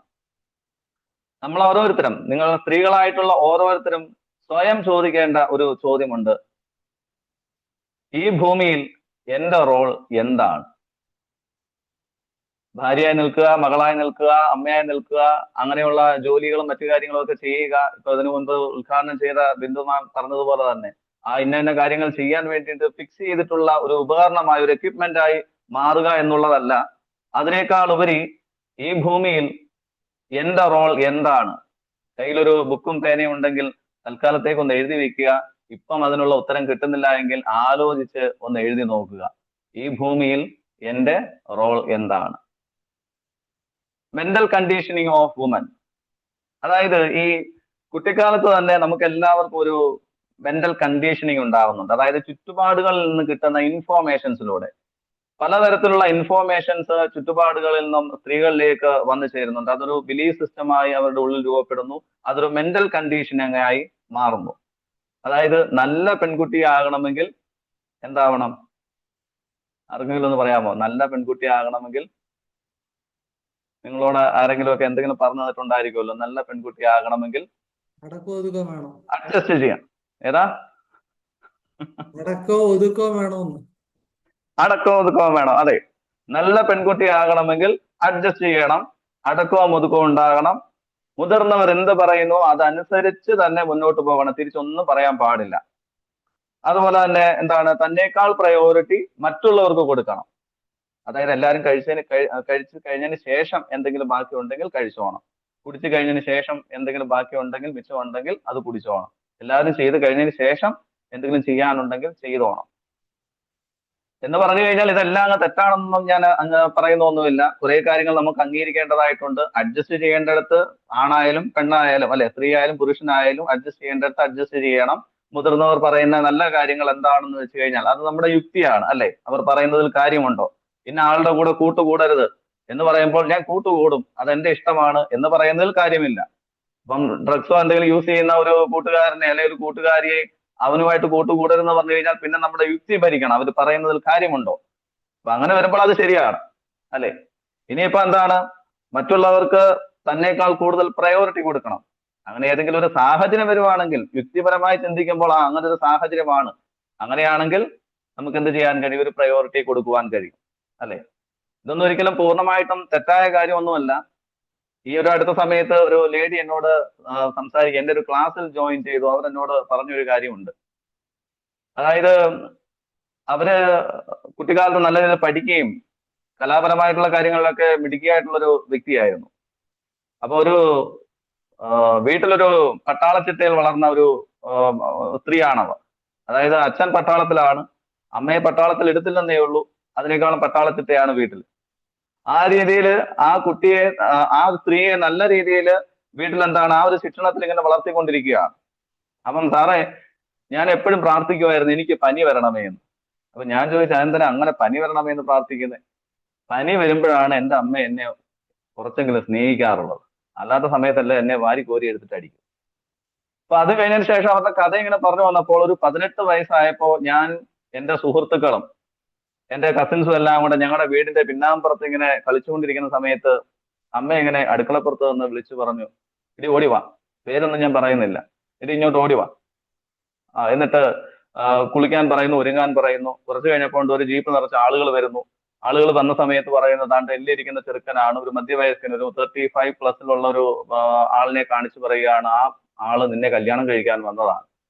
അപ്പൊ എനിക്കൊന്നും മനസ്സിലായില്ല സാർ എന്താ സംഭവിക്കുന്നത് എന്നുള്ളത്. അപ്പുറത്ത് പിന്നാമ്പുറത്ത് കളിച്ചുകൊണ്ടിരുന്നതാ ഞാൻ. എന്നോട് പറയുകയാണ് എന്നെ വിവാഹം കഴിക്കാനുള്ള ആളാണ് ആ ഇരിക്കുന്നത്. അങ്ങനെ വിവാഹമൊക്കെ കഴിഞ്ഞു. ഏകദേശം 6 മാസത്തോളം അമ്മായി അമ്മയുടെ കൂടെയാണ് പുള്ളിക്കാരി കിടന്നത്, എന്തോ പേടി കൊണ്ട്. അപ്പൊ അത് ഏകദേശം 1 വർഷമൊക്കെ കഴിഞ്ഞപ്പോഴത്തേക്കും കുഞ്ഞായി. അപ്പൊ കുഞ്ഞിനെ കൈ കിട്ടിയപ്പോൾ ഇവർക്ക് എന്താണ് ചെയ്യേണ്ടതെന്ന് അറിയില്ല. ഇവർ അന്താളിച്ച് നിൽക്കുകയാണ് ഈ കുഞ്ഞിനെ കൈ കിട്ടിയപ്പോൾ പോലും. അപ്പൊ അത്രയ്ക്കേ ഇതേ ഉള്ളൂ, അവരുടെ ഒരു മെന്റലി അവർ അത്രേ ആയിട്ടുള്ളൂ, അല്ലെ? ആ പഠിക്കേണ്ട ഒരു പ്രായം, പഠിക്കുവാനുള്ള ആഗ്രഹമൊക്കെ അവർ തീവ്രമായി നിന്ന സമയത്താണ് ഇതൊക്കെ സംഭവിക്കുന്നത്. പക്ഷെ ഇന്ന് അവരിന്ന് ഏകദേശം ഇത് വർഷങ്ങൾക്ക് മുൻപ് 1950 നടന്ന കാര്യമല്ല, 2000-ന് ശേഷം കേട്ടോ, ഒരു 10-22 വർഷത്തിനകത്ത് വെച്ച് നടന്നൊരു സംഭവമാണ്. ഒരുപാടങ്ങ് പഴയ കാര്യങ്ങളൊന്നുമല്ല. അപ്പോ ഇന്ന് അവരൊരു 40+ നിൽക്കുകയാണ്. ആ മനുഷ്യനെ സംബന്ധിച്ച് അദ്ദേഹം നിരന്തരമായിട്ടുള്ള മദ്യപാനം, എന്താണ് ഉള്ള വസ്തുക്കളൊക്കെ വിറ്റ് നശിപ്പിച്ചു. ഇപ്പോ എന്തോ ട്രീറ്റ്മെന്റ് ഒക്കെ എടുത്ത് ഏകദേശം 55, 58 വയസ്സിനകത്ത് പ്രായമുണ്ട്. അദ്ദേഹത്തെ കൊണ്ട് ഒരു കാര്യവുമില്ല. ഇന്ന് ആ മാതാപിതാക്കൾക്ക് ആ മകളെ കാണുമ്പോൾ അങ്ങേറ്റം പശ്ചാത്താപമാണ്, മകൾക്ക് ആ മാതാപിതാക്കളെ കാണുമ്പോൾ അങ്ങേറ്റം ദേഷ്യവുമാണ്. കാരണം അവിടെ തെരഞ്ഞെടുക്കുവാനുള്ള ഒരവകാശം അവർക്ക് നിഷേധിക്കപ്പെട്ടു, നഷ്ടപ്പെട്ടു, അല്ലെ? മുതിർന്നവർ പറയുന്നത് എന്താണോ അതുപോലെ അങ്ങ് അനുസരിക്കുക. അപ്പൊ ഈ ഒരു ഉദാഹരണം എനിക്കിവിടെ പറയണമെന്ന് തോന്നി. അപ്പൊ ഇവിടെ നമ്മൾ ചിന്തിക്കേണ്ട ഒരു കാര്യം, ഏതൊരു കാര്യത്തിലും നമുക്ക് ഈ സെൽഫ് ഫസ്റ്റ് എന്ന് പറയുന്ന പദം സ്ത്രീകൾ പലപ്പോഴും പഠിക്കാതെ പോകുന്നു. സെൽഫ് ഫസ്റ്റ് എന്ന് പറയുന്നത് ഒരിക്കലും സെൽഫിഷ് ആവുക എന്നുള്ളതല്ല. നമുക്ക് ഈ ലോകത്തിൽ എന്തെങ്കിലും നേടാനുണ്ടെങ്കിൽ അത് നേടുവാനും നമുക്ക് നമ്മുടേതായിട്ടുള്ള അഭിപ്രായം പറയുവാനുമുള്ള ഒരു ബാധ്യത അല്ലെങ്കിൽ ഒരു ചോയ്സ് നമുക്കുണ്ട് എന്നുള്ളത് നമ്മളെ ബോധിപ്പിക്കുന്നതാണ് ഈ സെൽഫ് ഫസ്റ്റ് എന്നുള്ളത് കൊണ്ട് ഉദ്ദേശിക്കുന്നത്. നമ്മുടെ ഇടയിൽ തന്നെ ഉള്ളൊരു കാര്യമാണ് ഈ good girl syndrome. Good girl എന്ന് പറയുന്ന ഒരു സൈക്കോളജിക്കൽ സിൻഡ്രോം തന്നെയുണ്ട്. എന്ന് വെച്ചാൽ എന്താണ്? എല്ലാവരെയും പ്ലീസ് ചെയ്ത് ജീവിക്കുക. ഒരു സ്ത്രീ എന്ന് പറയുമ്പോൾ എല്ലാവരെയും പ്ലീസ് ചെയ്ത് ജീവിക്കേണ്ട ഒരാളാണ്. നോ പറയേണ്ടടുത്ത് നോ പറയാൻ കഴിയുന്നില്ല. ഓവർ ഗിവിങ് സംഭവിക്കുക, കൊടുത്തുകൊണ്ടേയിരിക്കുക. ഇങ്ങോട്ടൊന്നും കിട്ടിയില്ലെങ്കിലും കൊടുത്തുകൊണ്ടേയിരിക്കുക. ഇതിലൂടെ എല്ലാം തന്റെ ചുമലിലാണ് എന്നുള്ളൊരു തോന്നൽ, ഒരു മെന്റൽ കണ്ടീഷനിങ് സ്ത്രീകളിൽ രൂപപ്പെടുന്നുണ്ട്. ഇപ്പൊ എന്റെ റിലേറ്റീവ്സിന്റെ അടുത്ത് തന്നെ ഞാൻ ഈ നാട്ടിൽ പോകുന്ന സമയത്ത് അവരെയൊക്കെ സന്ദർശിക്കുമ്പോൾ അവർ പറയുന്ന വലിയൊരു ഇതായിട്ട് പറയുന്നൊരു കാര്യമാണ്, എന്റെ കൈ ചെല്ലാതെ ഒരു കാര്യം ഇവിടെ നടക്കത്തില്ല മോനെ, എല്ലാറ്റിനും എന്റെ കൈ ചെന്നെങ്കിലേ പറ്റൂ. എന്താ പറയുന്നത്? എന്തുവാ, ഈ പുറത്ത് പോയിട്ട് ഒരാള് വീട്ടിലുള്ള ഒരാൾ തന്നെ ഇടുന്ന ഡ്രസ്സും അണ്ടർ ഗാർമെന്റ്സും എല്ലാം ഒരു മൂലയ്ക്ക് കൊണ്ടിടും. പകുതി ജോലി അയാൾ ചെയ്ത് കഴിഞ്ഞു, ഇനി പകുതി ജോലി ആർക്കാ? വീട്ടിലുള്ള ആ സ്ത്രീക്കാണ്. ഇനി അവര് കൊണ്ടുപോയി വാഷിംഗ് മെഷീൻ ഇടുക അല്ലെങ്കിൽ കഴുകുക എന്നുള്ളതൊക്കെ അവരുടെ ഉത്തരവാദിത്വമാണ്. അങ്ങനെ ആ വീട്ടിൽ എത്ര പേരുണ്ടോ അവരുടെ എല്ലാവരുടെയും പകുതി ജോലി ആരാണ് ചെയ്യേണ്ടത്? ഈ സ്ത്രീ എന്ന് പറയുന്ന ആളാണ് അവിടെ ചെയ്യേണ്ടി വരുന്നത്. അപ്പോ ഈ പ്ലീസിങ് മെന്റാലിറ്റിയിലൂടെ അല്ലെങ്കിൽ നോ പറയേണ്ടടുത്ത് നോ പറയാതെ വരുന്നതിലൂടെ അവർ അവരുടെ ആ സെൽഫ് റെസ്പെക്ടിനെ ഇല്ലാതാക്കുകയാണ് ചെയ്യുന്നത്. അമേരിക്കൻ ബിസിനസ്സുകാരിയായിട്ടുള്ള മെലിൻഡ ഗേറ്റ്സിന്റെ വാക്കുകൾ കടമെടുത്തു കഴിഞ്ഞാൽ, a woman with a voice is by definition a strong woman. അതായത് സ്വന്തം നിലപാട് തുറന്നു പറയുന്ന സ്ത്രീ അതേ നിമിഷം തന്നെ ശക്തിയായ സ്ത്രീയാകുന്നു. സ്വന്തം നിലപാട് തുറന്നു പറയുന്ന സ്ത്രീ അതേ നിമിഷം ശക്തിയായ സ്ത്രീയാകുന്നു. അപ്പൊ ഈ വുമൻ വിത്ത് എ വോയിസ് എന്ന് പറയുമ്പോൾ നമ്മൾ വിചാരിക്കും കുറെ കിടന്ന് ഈ ലഹള ഉണ്ടാക്കുമ്പോൾ അല്ലെങ്കിൽ കുറെ കിടന്ന് ബഹളം വയ്ക്കുമ്പോൾ ഉടനെ നമുക്ക് ഇങ്ങനെ സ്വാതന്ത്ര്യം കിട്ടുമെന്നാണ്, അല്ലെ?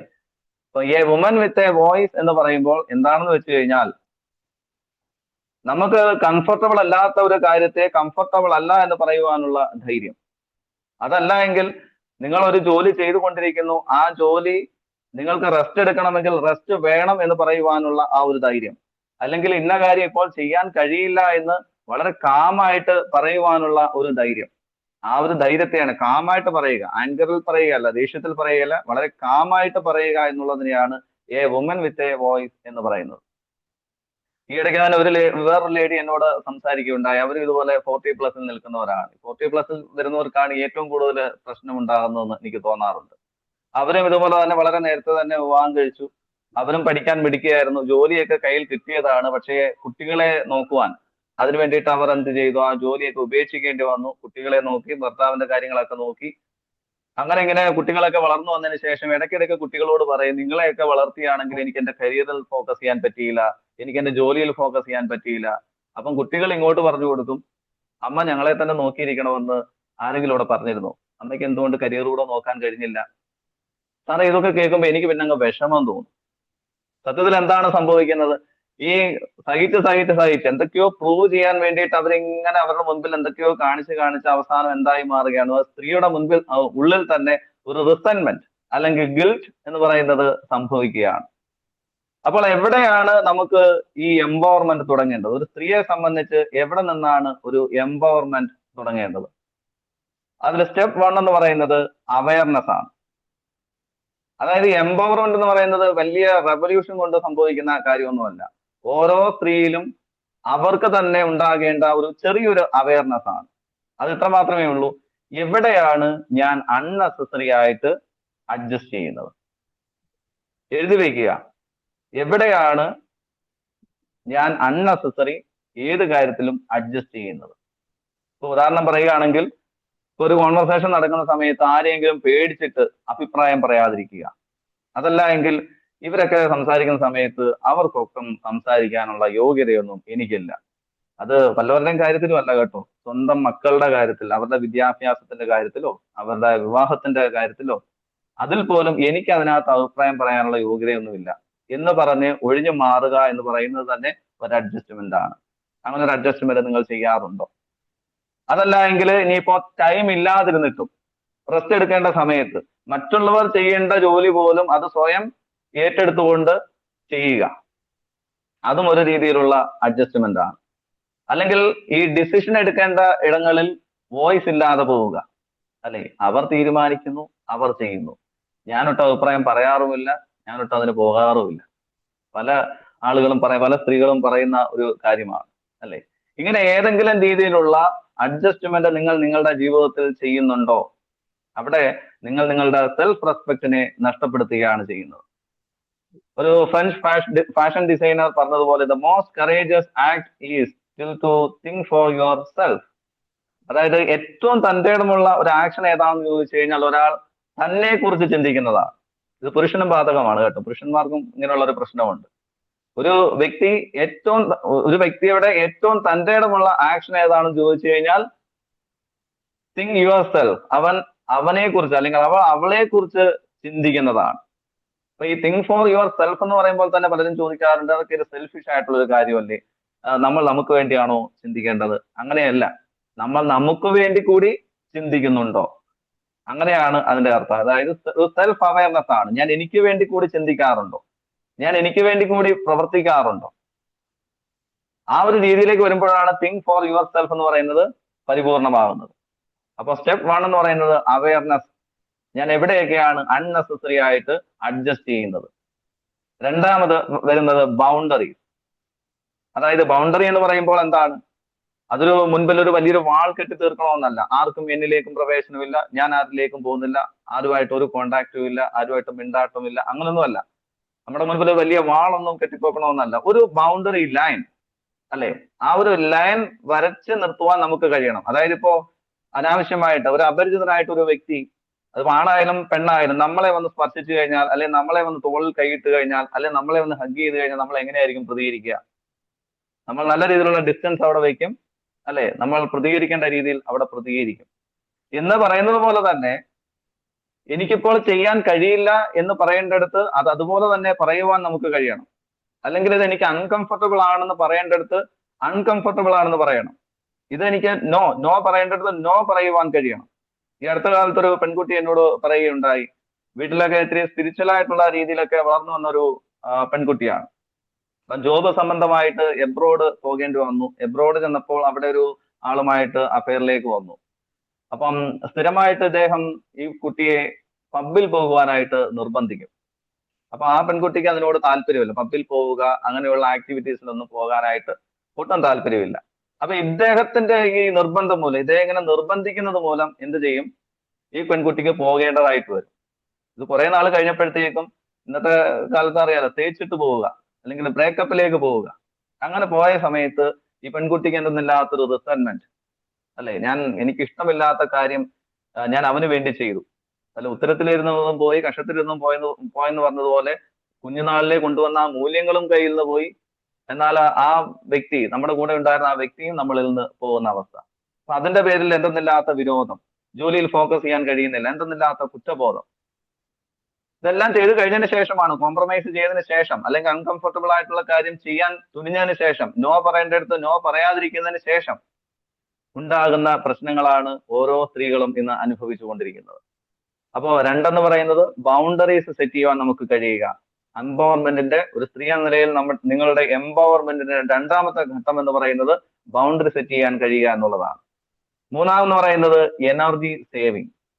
അതായത് ഒരു വലിയ വിഭാഗം സ്ത്രീകളും പഠിച്ചു വെച്ചിരിക്കുന്ന ഒരു കാര്യമുണ്ട്, എപ്പോഴും ഇങ്ങനെ പ്രൊഡക്റ്റീവ് ആയിക്കൊണ്ടേയിരിക്കുക, എന്തെങ്കിലുമൊക്കെ എപ്പോഴും ഇങ്ങനെ ചെയ്തുകൊണ്ടേയിരിക്കുക. അങ്ങനെയല്ല, എപ്പോഴും ഇങ്ങനെ ചെയ്തുകൊണ്ടേയിരിക്കുമ്പോൾ ആരെങ്കിലുമൊക്കെ നമ്മളെ, നമ്മുടെ ഹസ്ബൻഡ് അല്ലെങ്കിൽ മക്കള് അല്ലെങ്കിൽ നാട്ടുകാരൊക്കെ നമ്മളെ ഇങ്ങനെ അപ്രീഷിയേറ്റ് ചെയ്തുകൊണ്ടേയിരിക്കും എന്നൊരു വിശ്വാസം പല സ്ത്രീകൾക്കും ഉണ്ട്.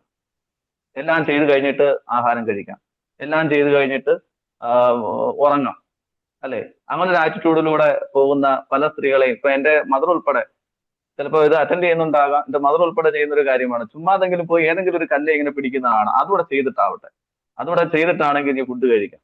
അപ്പൊ നമ്മൾ വിചാരിക്കാൻ, എന്നാ പിന്നെ അതുകൂടെ ചെയ്തിട്ട് പറ്റാം, ഞങ്ങള് ഫുഡ് കഴിച്ചിട്ട് ഞങ്ങളുടെ കാര്യം നോക്കിപ്പോകും എന്ന് പറയുന്നത് പോലെ, അത് അവർക്ക് എന്താണ്, ഒരു മെന്റൽ കണ്ടീഷനിങ് രൂപപ്പെട്ടതാണ്. കുട്ടിക്കാലം മുതലേ ഉണ്ടാകുന്ന ഒരു കണ്ടീഷനിങ്, എപ്പോഴും ഇങ്ങനെ പ്രവർത്തിച്ചുകൊണ്ടേയിരിക്കണം, പ്രൊഡക്റ്റീവ് ആയിക്കൊണ്ടേയിരിക്കണം. റെസ്റ്റ് എടുക്കുക എന്ന് പറയുന്നത് എന്തോ ഗിൽട്ടാണ്, ഒരു ഗിൽട്ട് ഫീൽ ചെയ്യുന്ന പോലെയാണ് അവർക്ക് തോന്നുന്നത്. നമ്മളിപ്പോൾ പറഞ്ഞാൽ പോലും അവർ വന്നത് ചെയ്യുകയില്ല. കഴിക്കേണ്ട സമയത്ത് കഴിക്കാതിരിക്കുക, ഉറങ്ങേണ്ട സമയത്ത് ഉറങ്ങാതിരിക്കുക, അല്ലെ. നമ്മുടെ ബ്രെയിന് അല്ലെങ്കിൽ നമ്മുടെ ശരീരം ഒരിറ്റ് ഉറക്കത്തിന് വേണ്ടിയിട്ട്, ഒരിറ്റ് വിശ്രമത്തിന് വേണ്ടിയിട്ട് നമ്മളോട് കേഴുന്ന ഒരവസ്ഥ, അതിനെ അവഗണിച്ചുകൊണ്ട് ഇങ്ങനെ പ്രൊഡക്റ്റീവ് ആയിക്കൊണ്ടേ ഇരിക്കുമ്പോൾ ഒരു ഘട്ടം കഴിയുമ്പോഴാണ് നമ്മുടെ ശരീരം നമ്മളോട് പ്രതികരിക്കാൻ തുടങ്ങും. അപ്പോഴാണ് പ്രശ്നങ്ങൾ നമ്മളിലേക്ക് ഉണ്ടാകുന്നത്. ശാരീരികമായിട്ടും മാനസികമായിട്ടുമുള്ള ഒരു ബേൺ ഔട്ട് ആകുന്ന ഒരവസ്ഥ, ക്ഷീണിക്കപ്പെടുന്ന അവസ്ഥ. ആ ഒരവസ്ഥയിലേക്ക് പോകാതെ ഈ റെസ്റ്റ് എടുക്കുക എന്ന് പറയുന്നത് ഒരു ലക്ഷ്വറി ആയിട്ട് കാണേണ്ട ആവശ്യമൊന്നുമില്ല. നമ്മുടെ ശരീരത്തിന്റെ ആ ഒരു ബയോളജിക്കൽ സിസ്റ്റത്തെ റെഗുലേറ്റ് ചെയ്യുവാനുള്ള ഒരു പ്രോസസ് ആയിട്ടെങ്കിലും നമ്മൾ എന്ത് ചെയ്യുക, ഈ സമയത്ത് ഭക്ഷണം കഴിക്കുക, സമയത്ത് ഉറങ്ങാൻ ശ്രമിക്കുക, വ്യായാമം ചെയ്യാൻ താല്പര്യമുണ്ടെങ്കിൽ അങ്ങനെയുള്ള കാര്യങ്ങളിൽ നമ്മൾ കൂടുതലായിട്ടൊന്ന് ഫോക്കസ് ചെയ്യാനായിട്ട് ശ്രമിക്കുക. അതെന്താണ്, നമ്മുടെ എനർജിയെ സേവ് ചെയ്യുന്നതിന് വേണ്ടിയിട്ടാണ്. അപ്പോൾ ഈ എപ്പോഴും ഇങ്ങനെ പ്രൊഡക്റ്റീവ് ആയിക്കൊണ്ടിരിക്കുമ്പോൾ മറ്റുള്ളവർ നമ്മളെ അംഗീകരിക്കും എന്നുള്ള ഒരു തോന്നലുണ്ടെങ്കിൽ അത് മാറ്റി വെച്ചുകൊണ്ട് ആ എനർജിയെ നല്ല രീതിയിൽ ഉപയോഗിച്ചുകൊണ്ട് ബാക്കി അത് വിശ്രമത്തിലേക്ക് പോകുവാനും അതുപോലെ തന്നെ നല്ല ആഹാരം കഴിക്കുവാനുമുള്ള സമയം നമ്മൾ കണ്ടെത്തുക എന്നുള്ളതാണ്. സ്റ്റെപ്പ് 4 എന്ന് പറയുന്നത് ഐഡന്റിറ്റി ഷിഫ്റ്റ്. അതായത് I choose me first. I choose me first എന്ന് പറയുമ്പോൾ ഒരിക്കലും അത് മറ്റുള്ളവരെ ഇഗ്നോർ ചെയ്യണമെന്നോ നമ്മുടെ റിലേഷൻഷിപ്പിൽ അത് ബ്രേക്കിംഗ് ഉണ്ടാക്കണമെന്നോ അല്ലെങ്കിൽ തകർക്കണമെന്നൊന്നും അതിനർത്ഥമില്ല. ഐ ചൂസ് മീ ഫസ്റ്റ് എന്ന് പറഞ്ഞു കഴിഞ്ഞാൽ എന്റെ കാര്യം ആദ്യം, അത് കഴിഞ്ഞിട്ട് മറ്റുള്ളവരുടെ കാര്യം, അങ്ങനെയൊന്നുമില്ല. സെൽഫ് അബാൻഡൻമെന്റ് ഒഴിവാക്കുക. നമ്മൾ നമ്മളെ തന്നെ മറന്നു പോവുക. നമ്മൾ നമ്മൾക്ക് വേണ്ടി ഒരു നിമിഷം ജീവിക്കാറുണ്ടോ? എപ്പോഴും മറ്റുള്ളവർക്ക് വേണ്ടി പ്രവർത്തിച്ച് ഈ സോപ്പും വെള്ളവും കൂടി ചേരുന്ന ഒരു ഇതുണ്ടല്ലോ, ഇങ്ങനെ പറഞ്ഞ് തേഞ്ഞ് ഇല്ലാതാകുന്ന ഒരവസ്ഥ. ആ ഒരു സെൽഫ് അബാൻഡൻമെന്റ് നമ്മളൊന്ന് മാറ്റിയെടുക്കാനായിട്ട് ശ്രമിക്കുക. നമ്മൾ സ്ത്രീ എന്ന നിലയിൽ നിങ്ങൾക്ക് വേണ്ടി കൂടി ഒന്ന് ജീവിക്കാൻ വേണ്ടിയിട്ട്, നിങ്ങൾക്ക് കൂടി ഒരു പ്രയോറിറ്റി കൊടുക്കാൻ വേണ്ടിയിട്ട് ശ്രമിക്കുക എന്നുള്ളതാണ് നിങ്ങളുടെ ഐഡന്റിറ്റി ഷിഫ്റ്റിന്റെ ആദ്യഘട്ടം എന്ന് പറയുന്നത്. ഒരു ചെറിയൊരു ഇന്ററാക്ഷനിലേക്ക് വരികയാണ്. ഇന്ന് മുതൽ നിങ്ങളൊന്ന് എഴുതുക, ഇന്ന് മുതൽ ഡാഷ് എന്ന കാര്യത്തിൽ ഞാൻ ഇനി മുതൽ അഡ്ജസ്റ്റ് ചെയ്യില്ല. ഒന്നുകിൽ നിങ്ങൾക്ക് ചാറ്റ് ബോക്സിൽ കുറിക്കാം, അല്ലെങ്കിൽ ബുക്കിലേക്ക് കുറിക്കാം. ഭാര്യയും ഭർത്താവ് ഒരുമിച്ചാണ് സെഷൻ അറ്റൻഡ് ചെയ്യുന്നതെങ്കിൽ ബുക്കിലേക്ക് എഴുതിയാൽ മതി, ചാറ്റ് ബോക്സിൽ കൊടുക്കണ്ട. ഇന്ന് മുതൽ ഡാഷ് എന്ന് പറയുന്ന കാര്യത്തിൽ ഞാൻ അഡ്ജസ്റ്റ് ചെയ്യില്ല. അത് മറ്റുള്ളവരെ അവഗണിക്കണമെന്നോ റിലേഷൻഷിപ്പിൽ പ്രശ്നങ്ങൾ ഉണ്ടാക്കണമെന്നോ ഒന്നും അർത്ഥമില്ല.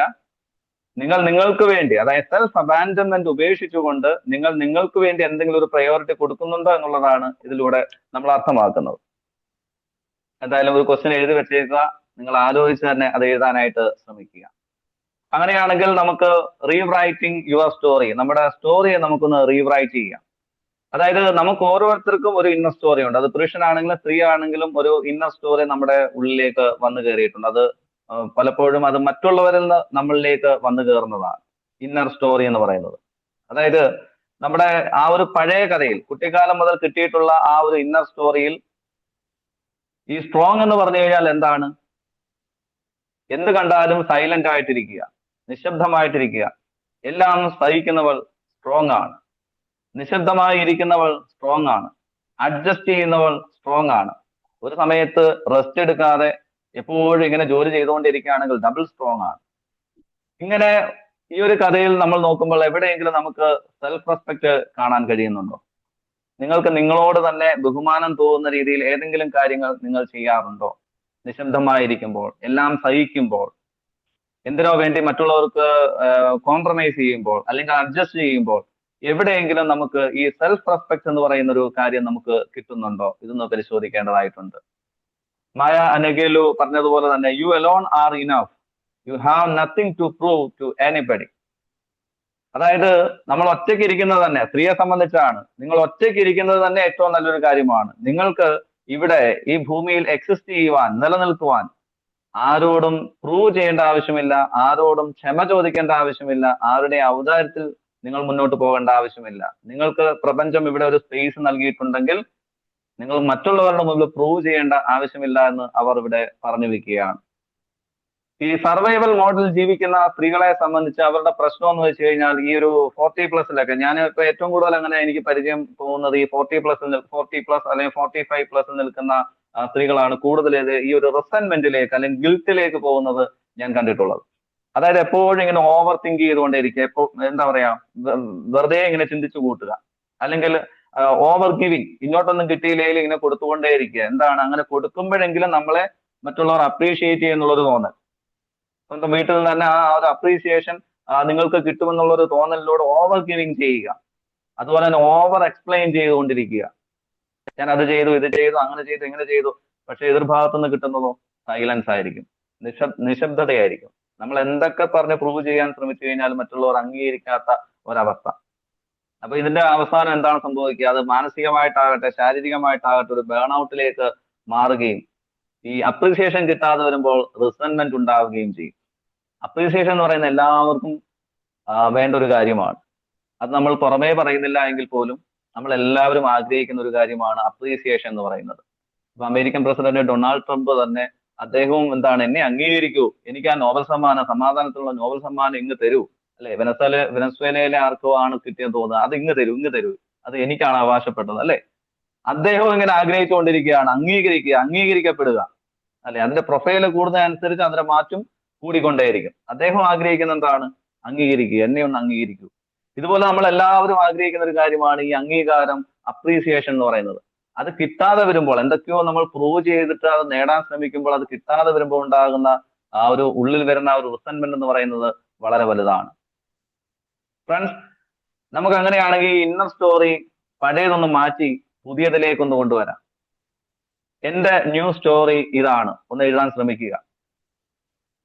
അതായത് സ്ട്രോങ് എന്ന് പറഞ്ഞു കഴിഞ്ഞാൽ ചൂസ് ചെയ്യുവാനുള്ള അവകാശം, അതായത് തെരഞ്ഞെടുക്കുവാനുള്ള അവകാശം.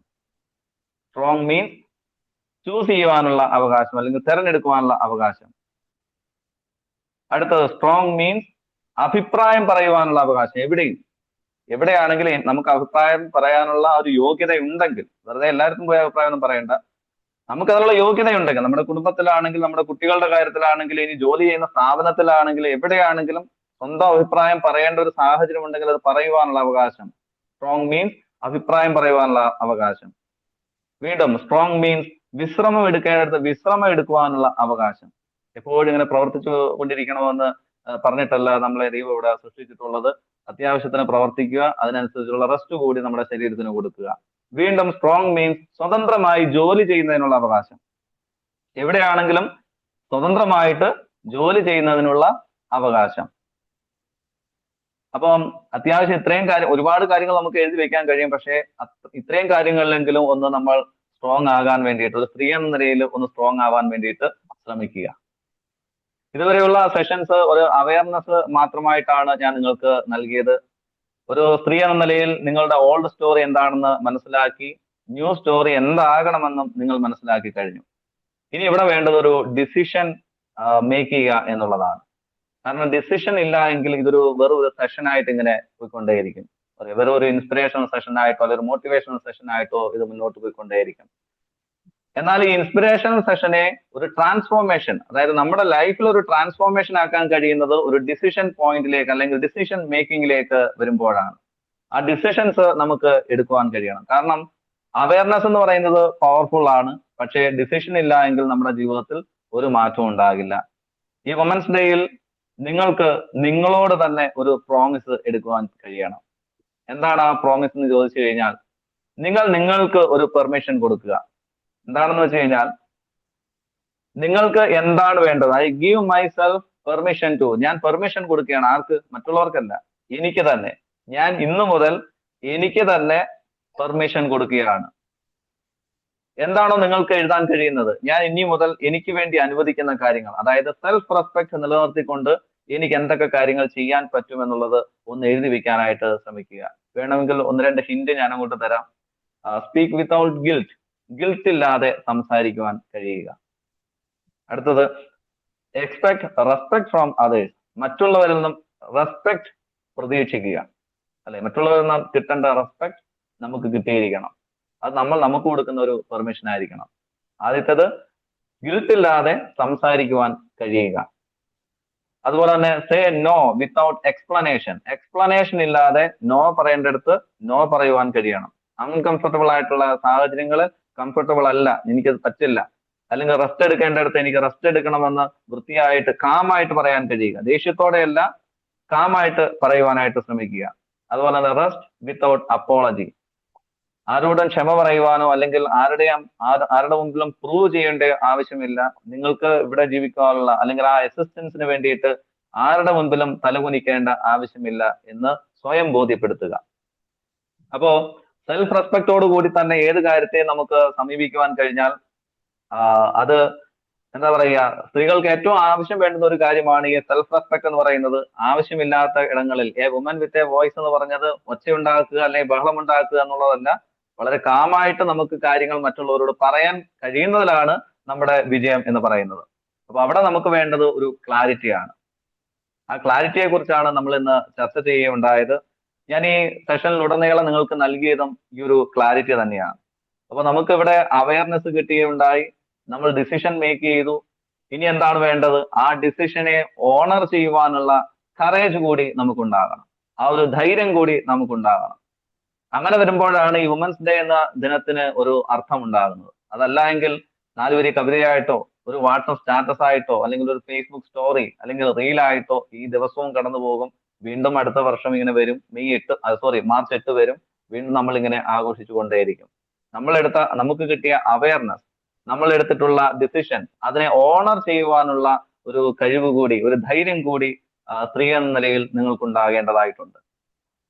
ഇന്ന് നമ്മൾ കുറച്ച് കാര്യങ്ങൾ ഞാൻ വളരെ ചുരുക്കത്തിൽ തന്നെ, ടൈം ലിമിറ്റ് കൊണ്ട് വളരെ ചുരുക്കത്തിൽ കാര്യങ്ങൾ പറഞ്ഞ് അവതരിപ്പിച്ചു വന്നേ ഉള്ളൂ. ഒരു സ്ത്രീ എന്ന നിലയിൽ ഒരാൾക്കുണ്ടാകേണ്ട സ്ട്രെങ്ത്, അതുപോലെ തന്നെ മെന്റൽ കണ്ടീഷനിങ്, ബൗണ്ടറീസ്, ആ പഴയ സ്റ്റോറി മാറ്റി പുതിയ സ്റ്റോറിയിലേക്ക് നമ്മൾ വരേണ്ടതിന്റെ ആവശ്യകത, ഇങ്ങനെയുള്ള ഒരുപാട് കാര്യങ്ങൾ നമ്മൾ മനസ്സിലാക്കിയുണ്ടായി. ഒരു സ്ത്രീ എന്ന നിലയിൽ, സ്ത്രീയും പുരുഷനും ആരും ആയിക്കൊള്ളട്ടെ, നമുക്കൊരു പ്രതിജ്ഞ എടുക്കേണ്ടതായിട്ടുണ്ട്. വലത് കൈ നമ്മുടെ നെഞ്ചുഭാഗത്തേക്ക്, ഹൃദയഭാഗത്തേക്ക് വെക്കുക. ഈ ഒരു പ്രതിജ്ഞ നിങ്ങളുടെ മനസ്സുകൊണ്ട് നിങ്ങൾ ഏറ്റുപറയുക. കണ്ണുകൾ അടയ്ക്കുക. ഞാൻ ഇനി മുതൽ എന്നെ കുറച്ചുകൂടി കേൾക്കുവാൻ തയ്യാറാകും. ഞാൻ എന്നെ ഇനി മുതൽ കുറച്ചുകൂടി കേൾക്കുവാൻ തയ്യാറാകും. ഞാൻ എന്നെ കുറച്ചുകൂടി ബഹുമാനിക്കും. Self respect. ഞാൻ എനിക്ക് വേണ്ടുന്ന ബഹുമാനം കൊടുക്കുക തന്നെ ചെയ്യും. ഞാൻ എൻ്റെ ശബ്ദം ഉപയോഗിക്കേണ്ടിടത്ത് ഉപയോഗിക്കുക തന്നെ ചെയ്യും. എൻ്റെ വോയിസ് ഉപയോഗിക്കേണ്ട ഇടങ്ങളിൽ ഞാൻ ഉപയോഗിക്കുക തന്നെ ചെയ്യും. എനിക്കിവിടെ നിലനിൽക്കുവാൻ ആരോടും അനുവാദം ചോദിക്കേണ്ടതില്ല, ക്ഷമ ചോദിക്കേണ്ടതില്ല. എനിക്കിവിടെ ഒരു എക്സിസ്റ്റൻസ് നൽകിയിട്ടുണ്ടെങ്കിൽ അത് പ്രപഞ്ചം എനിക്ക് അനുവദിച്ചു തന്നിട്ടുള്ളതാണ്. ഈ ഒരു പ്രതിജ്ഞ ഏറ്റുപറഞ്ഞുകൊണ്ട് ഈ വുമൻസ് ഡേയുടെ അർത്ഥം പൂർണ്ണമായി ഉൾക്കൊണ്ടുകൊണ്ട് ഒരു പുതിയ ഒരു സ്റ്റോറിയിലൂടെ നിങ്ങൾക്ക് സ്ത്രീകളായ നിങ്ങൾക്ക് ഏവർക്കും മുന്നോട്ട് പോകുവാൻ കഴിയട്ടെ എന്ന് ഞാൻ ആശംസിക്കുന്നു. Thank you friends. Thank you so much. Okay, വളരെ സന്തോഷം. ഷാലുരാജൻ പറഞ്ഞത് വളരെ ശരിയായിട്ടുള്ള കാര്യങ്ങളാണ്. ഇന്ന് ഓരോ സ്ത്രീയും അനുഭവിച്ചു കൊണ്ടിരിക്കുന്നതും ചെയ്തുകൊണ്ടിരിക്കുന്നതും ആയ കാര്യങ്ങളാണ്. ഈ പ്രതിജ്ഞ ഏറ്റെടുത്ത് എല്ലാവരും മാറി പുതിയ സ്റ്റോറി എഴുതും എന്ന് നമുക്ക് പ്രതീക്ഷിക്കാം. അങ്ങനെ ഇനി അടുത്ത ഒരു പ്രോഗ്രാം നമുക്ക് ഒരു 2 പ്രസംഗം നമ്മൾ കേട്ടു, ഒരു ക്ലാസ് കേട്ടു. നമുക്കിനി ഒരു പാട്ടിലേക്ക് പോകാം. സ്ത്രീയെ കുറിച്ച് തന്നെയുള്ള ഒരു പാട്ടിലേക്ക് പോകാം. അതിനുവേണ്ടി വിജയകുമാർ ഡോക്ടറെ ക്ഷണിക്കും.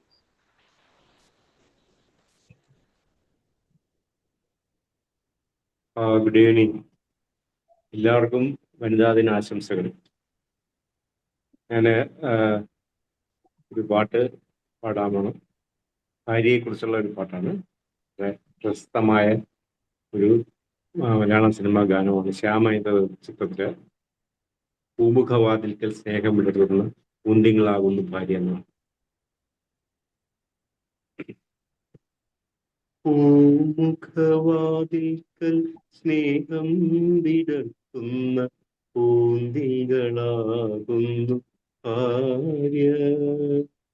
ദുഃഖത്തിൻ മുള്ളുകൾ വിരൽ തുമ്പിനാൽ പുഷ്പങ്ങളാക്കുന്നു ഭാര്യ.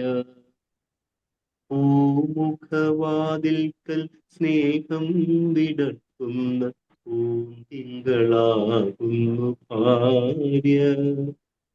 ദുഃഖത്തിൻ മുള്ളുകൾ വിരൽ തുമ്പിനാൽ പുഷ്പങ്ങളാക്കുന്നു ഭാര്യ. എത്ര തെളിഞ്ഞാലും എണ്ണ പറ്റാത്തൊരു ചിത്രവിളക്കാണു ഭാര്യ. എണ്ണിയാൽ തീരാത്ത ജന്മാന്തരങ്ങളിൽ അന്നദാനേശ്വരി ഭാര്യ. പൂമുഖവാതിൽക്കൽ സ്നേഹം വിടർത്തുന്ന പൂന്തിങ്കളാകുന്നു ഭാര്യ. ദുഃഖത്തിൻ മുള്ളുകൾ വിരൽ തുമ്പിനാൽ പുഷ്പങ്ങളാക്കുന്നു ഭാര്യ. ഭൂമിയെക്കാളും ക്ഷമയുള്ള സൗഭാഗ്യ ദേവിയാണെപ്പോഴും ഭാര്യ. മന്ദസ്മിതങ്ങളാൽ നീറും മനസ്സിനെ ചന്ദനം ചാർത്തുന്നു ഭാര്യ. പൂമുഖവാതിൽക്കൽ സ്നേഹം വിടർത്തുന്ന പൂന്തിങ്കളാകുന്നു ഭാര്യ. ദുഃഖത്തിൻ മുള്ളുകൾ വിരൽ തുമ്പിനാൽ പുഷ്പങ്ങളാക്കുന്നു ഭാര്യ. കണ്ണുനീർത്തുള്ളിയിൽ മഴവില്ലു തീർക്കുന്ന സ്വർണപ്രഭാമയി ഭാര്യ. കാര്യത്തിൽ മന്ത്രിയും കർമ്മത്തിൽ ദാസിയും രൂപത്തിൽ ലക്ഷ്മിയും ഭാര്യ. പൂമുഖവാതിൽക്കൽ സ്നേഹം വിടർത്തുന്ന പൂന്തിങ്കളാകുന്നു ഭാര്യ. ദുഃഖത്തിൻ മുള്ളുകൾ വിരൽ തുമ്പിനാൽ പുഷ്പങ്ങളാക്കുന്നു ഭാര്യ. Thank you. ഓക്കെ, വളരെ സന്തോഷം. വിജയകുമാർ ഡോക്ടറെ ഇന്നത്തെ പ്രോഗ്രാമിൽ പങ്കെടുക്കുകയും നല്ലൊരു പാട്ട് നമുക്കായിട്ട് കാഴ്ചവെക്കുകയും ചെയ്തു. സന്തോഷം. ഇനി നമുക്കൊരു 5 മിനിറ്റ് ഇന്ന് അധിക സമയം എടുത്താലും വേണ്ടിയില്ല. നമുക്ക് 1-2 പേരിൽ കൂടി പോകാനുണ്ട്. ഇന്നത്തെ ഈ വനിതാ ദിനവുമായിട്ട് ബന്ധപ്പെട്ട് നമ്മുടെ സൂമിലുള്ള ഏറ്റവും മുതിർന്ന വനിതയായ രമാദേവി അമ്പാടി മാഡത്തിനെ വിളിക്കേണ്ടതായിട്ടുണ്ട്. സലീംകുമാർ ഡോക്ടർ ഹാൻഡ് റൈസ് ചെയ്തിരിക്കുന്നു. സലീംകുമാർ ഡോക്ടറെ സംസാരിച്ചു ചുരുക്കി. ആ ഏഹ് വിജയകുമാർ ഡോക്ടർ കവിത പാട്ട് പാടിയപ്പോൾ എനിക്ക് കവിതയിലെ ചില ശകലങ്ങൾ പറയണമെന്ന് തോന്നി. ഇന്ത്യൻ സ്ത്രീത്വത്തിന്റെ യഥാർത്ഥ സ്ഥിതി വർണ്ണിച്ചുകൊണ്ട് ONV-യുടെ ഒരു അമർഷം എന്നൊരു കവിതയുണ്ട്. കുറച്ച് ഭാഗങ്ങൾ പറയാം. താഴെ പിറന്ന കിടാങ്ങൾക്കൊരമ്മയായി വാഴ്വിന്റെ അറ്റം വരെ ചുമടേറ്റുപോൾ കൈവരും നേട്ടത്തിനായി മേലാളന് കൈക്കൂലിയായിട്ടെറിയപ്പെടുന്നവൾ, മെയ്യഴകിന്റെ ദുരന്തം ഭരിപ്പവൾ, നെഞ്ചിൽ മുലപ്പാൽ നിറഞ്ഞു വിങ്ങുമ്പോഴും കുഞ്ഞിനെ എങ്ങോ കിടത്തി പലർക്കുള്ള കഞ്ഞിക്ക് വേണ്ടി മടച്ചു വീഴുന്നവൾ, സ്വപ്നങ്ങളെ സ്വന്തം ഇഷ്ടങ്ങളെ ബലിദർഭകളായ ശ്രുനീരോടെ വീഴ്ത്തുമ്പോൾ പാപികളാൽ കല്ലെറിയപ്പെടുന്നവൾ, ശാപം വെറുമൊരു കല്ലാക്കി മാറ്റിയോൾ, പൂവായി വിരിഞ്ഞ് പുഴുതിന്നു തീർത്തവൾ, പൂജാമുറിയിലിരുത്തിയ ദേവിയായി ജീവപര്യന്തം വിധിക്കപ്പെടുന്നവൾ, തന്മക്കൾ തങ്ങളിൽ കൊന്നു കളിപ്പതിൽ തന്മനം നീറി പുകഞ്ഞു കത്തുന്നവൾ, ചന്ദനം പോലെ എരിഞ്ഞകിൽ പോൽ പുകഞ്ഞ് എന്നു അന്യർക്കായി സുഗന്ധമാവുമ്പോൾ, വന്യമാം നീതി വരേണ്യമാം നീതി രാജന്യമാം നീതിയും അമ്പെയ്തു വീഴ്ത്തുമ്പോൾ, രക്ഷിക്കുവാൻ കടപ്പെട്ടവനിൽ നിന്നും ഇക്ഷിതി ഗർഭത്തിൽ രക്ഷ തേടുന്നവൾ. ഓക്കെ, നല്ല ONV-യുടെ ഒരു നല്ല ഗാനം ആലപിച്ചു. വളരെ സന്തോഷം സലീംകുമാർ ഡോക്ടറെ. എന്തായാലും ഞാൻ വിചാരിച്ചു എന്തെങ്കിലും വാക്കുകളായിരിക്കും, അത് കവിതയിൽ കൂടിയാണ് ഡോക്ടർ പങ്കുവച്ചത്. ഇനി അമ്പാടി അമ്മയിലേക്ക് പോവാം. ഈ സൂമിലെ ഏറ്റവും മുതിർന്ന വനിതയായ അമ്പാടി അമ്മയ്ക്ക് എന്താണ് ഈ ദിവസം പറയാനുള്ളത്? ഇന്ന് ഞാനൊരു സെമിനാർ അറ്റൻഡ് ചെയ്തു. അതായത് സൂമ് ഞങ്ങളുടെ സിന്ദൂരം വനിതാ ഡോക്ടേഴ്സിന്റെ വിങ് നടത്തിയതാണ്. അതില് ഒരു ഡോക്ടർ, ഒരു പ്രൊഫസറാണ് അവർ പറഞ്ഞത്, ഒരു സ്ത്രീക്ക് ഒരു 3 കാര്യങ്ങളുണ്ടെങ്കിൽ അവര് ഒരു സക്സസ്ഫുൾ ലേഡി ആവുമെന്ന് പറയുന്നത്. Control, challenge and commitment. 3 C's, 3 Cകൾ. അതായത് കൺട്രോൾ, കമ്മിറ്റ്മെന്റ്, ചലഞ്ച്. അത് കൺട്രോൾ എന്ന് പറഞ്ഞു കഴിഞ്ഞാൽ നമുക്ക് എന്താ പറയുന്നത്, ഏത് കാര്യത്തിൽ നമ്മുടെ ഇമോഷണലി ആണെങ്കിലും ഒരു മണി മാറ്റേഴ്സിലാണെങ്കിലും ഏത് കാര്യത്തിലും ഒരു കൺട്രോൾ തനിയെ വേണം. അത് പിന്നെ ചലഞ്ച് എന്ന് പറഞ്ഞു കഴിഞ്ഞാൽ അവർക്ക് ഒരു കാര്യം ചെയ്യണമെങ്കിൽ അത് ഏറ്റെടുത്ത് ചെയ്യാനുള്ള ആ ഒരു കഴിവ് അത് അവർക്ക് വേണം. പിന്നെ കമ്മിറ്റ്മെന്റ് എന്ന് പറഞ്ഞു കഴിഞ്ഞാൽ നമ്മൾ for what we are born in this world, അങ്ങനെയുള്ളൊരു ഇതില് നമുക്ക് ആൻസർ കിട്ടിക്കഴിഞ്ഞാൽ അത് ചെയ്യാനുള്ളൊരു കമ്മിറ്റ്മെന്റ്. ഇത് 3 ഉണ്ടെങ്കിൽ സ്ത്രീക്ക് ഒരു സക്സസ്ഫുൾ ലേഡി എന്ന് പറയാമെന്ന് പറയുന്നത് എനിക്കത് വലിയ ഇഷ്ടമായിട്ട് തോന്നി. പിന്നെ അതുപോലെ തന്നെ ആ പ്രൊഫസർ പറഞ്ഞ ഒരു കാര്യം, നമ്മൾ ലേഡീസ് വർക്കിൽ നമ്മൾ ജോലി ഓഫീസിൽ എന്തെങ്കിലുമൊക്കെ ഒരു പ്രശ്നമുണ്ടെങ്കിൽ അത് വീട്ടിൽ കൊണ്ടുവന്ന് തീർക്കുക, വീട്ടിൽ എന്തെങ്കിലും പ്രശ്നമുണ്ടെങ്കിൽ അത് ഓഫീസിൽ കൊണ്ട് തീർക്കുക. ഇത് രണ്ടും ചെയ്യാതിരിക്കുക. അത് അവിടെ ഓഫീസിലാണെങ്കിൽ അവിടെ ഇത് ചെയ്യാം. നാളെ നമുക്ക് പോയിട്ട് അത് വേണ്ടത് ചെയ്യാം എന്ന് പറഞ്ഞ് അത് വേണം അത് ചെയ്യാൻ എന്നൊക്കെ പറഞ്ഞപ്പോഴത്തേക്ക് വളരെ നല്ല ഒരു ഇതായിട്ട് തോന്നി. എങ്ങനെയാണ് നമ്മളെല്ലാം എല്ലാ വിധത്തിലും ഈ നമ്മുടെ ജീവിതവും നമ്മുടെ വർക്കും എല്ലാം കൂടി എങ്ങനെയാണ് ബാലൻസ് ചെയ്ത് കൊണ്ടുപോകേണ്ടത് എന്നൊക്കെ പറഞ്ഞുകൊണ്ടാണ് പറഞ്ഞത്. എന്തായാലും വളരെ നല്ല ഇഷ്ടം തോന്നി. എന്തായാലും സ്ത്രീയാണ് ശക്തി എന്നുള്ളതിന് ഒരു സംശയവുമില്ല. കാരണം ഒരു പുരുഷൻ ഒരു പെട്ടെന്നൊരു ഒരു പ്രശ്നം വന്നാല് പുരുഷൻ പെട്ടെന്ന് റിയാക്ട് ചെയ്യും. പക്ഷെ സ്ത്രീ ഒന്നും കൂടെ ആലോചിച്ചിട്ട്, ഇല്ല ഏട്ടാ നമുക്ക് അത് കഴിഞ്ഞിട്ട് നമുക്ക് ഇന്ന വിധത്തിലൊന്ന് ചിന്തിച്ചു നോക്ക് എന്ന് പറയാൻ ആ ഒരു സ്ത്രീക്കേ കഴിവുള്ളൂ. എന്തായാലും ഇന്നത്തെ വനിതാ ദിനത്തിന് നമ്മൾ എല്ലാ സ്ത്രീകൾക്കും നന്മ വരട്ടെ, നല്ലത് വരട്ടെ എന്നുള്ള പ്രാർത്ഥനയോടെ. Thank you Shaila. Very okay good. സന്തോഷം അമ്പാടിയമ്മ. അതുപോലെ തന്നെ സീനിയർ ആയിട്ടുള്ള അമ്പാടിയമ്മയ്ക്കും ഭദ്രാമ്മ മാഡത്തിനും ഒക്കെ പ്രത്യേക നമസ്കാരമാണ് ഈ അവസരത്തിൽ നൽകുന്നത്. അടുത്തതായി മനോജ് ഡോക്ടറിലൂടെ പോയിട്ട് നമുക്ക് വൈൻഡപ്പ് ചെയ്യാം. എന്തായാലും നല്ല പരിപാടിയായിരുന്നു. പക്ഷെ കാലഘട്ടത്തിൻ്റെതായ കലികാലത്തിൻ്റെതായ ചില രോഗങ്ങൾ ഈ പറയുന്ന സ്ത്രീ സമൂഹത്തെ ബാധിച്ചിട്ടുണ്ട് എന്നുള്ള കാര്യം കൂടി നമ്മൾ ചിന്തിക്കേണ്ടതുണ്ട്. ഇപ്പൊ കഴിഞ്ഞ ദിവസം പത്രത്തിൽ വായിച്ചൊരു വാർത്തയാണ്, സ്വത്തിന് വേണ്ടി സഹോദരന്റെ കൊച്ചിനെ കൊന്നു. ഇങ്ങനെയൊക്കെയുള്ള ധാരാളം വാർത്തകൾ ദിവസവും കേൾക്കുന്നുണ്ട്. ഇത് ആരുടെ കുറ്റമാണ്? നമ്മൾ ഈ പറഞ്ഞ പോലെ എല്ലാ വശം ചിന്തിക്കുക. മാറിയ കാലഘട്ടത്തില് അറബി കല്യാണം മുതൽ ഉണ്ട്, ഒരുപാട് പ്രശ്നങ്ങളുണ്ട്. അതുപോലെ തന്നെ ഈ പലതിനും പിന്നിൽ ആരാണെന്ന് നോക്കി കഴിഞ്ഞാലും അത് അവർ തന്നെയാണെന്നുള്ളതാണ്. പിന്നെ വേറൊരു കാര്യം എനിക്ക് പറയാനുള്ളത്, ഈ റേഞ്ച് ഉണ്ടല്ലോ, കൈകേയിയും സ്ത്രീയാണ്, സുമിത്രയും സ്ത്രീയാണ്. അപ്പൊ ഇതിൽ ഏതാവണോ തീരുമാനിക്കുന്നത് അവരോട് തന്നെ ആയിരിക്കും.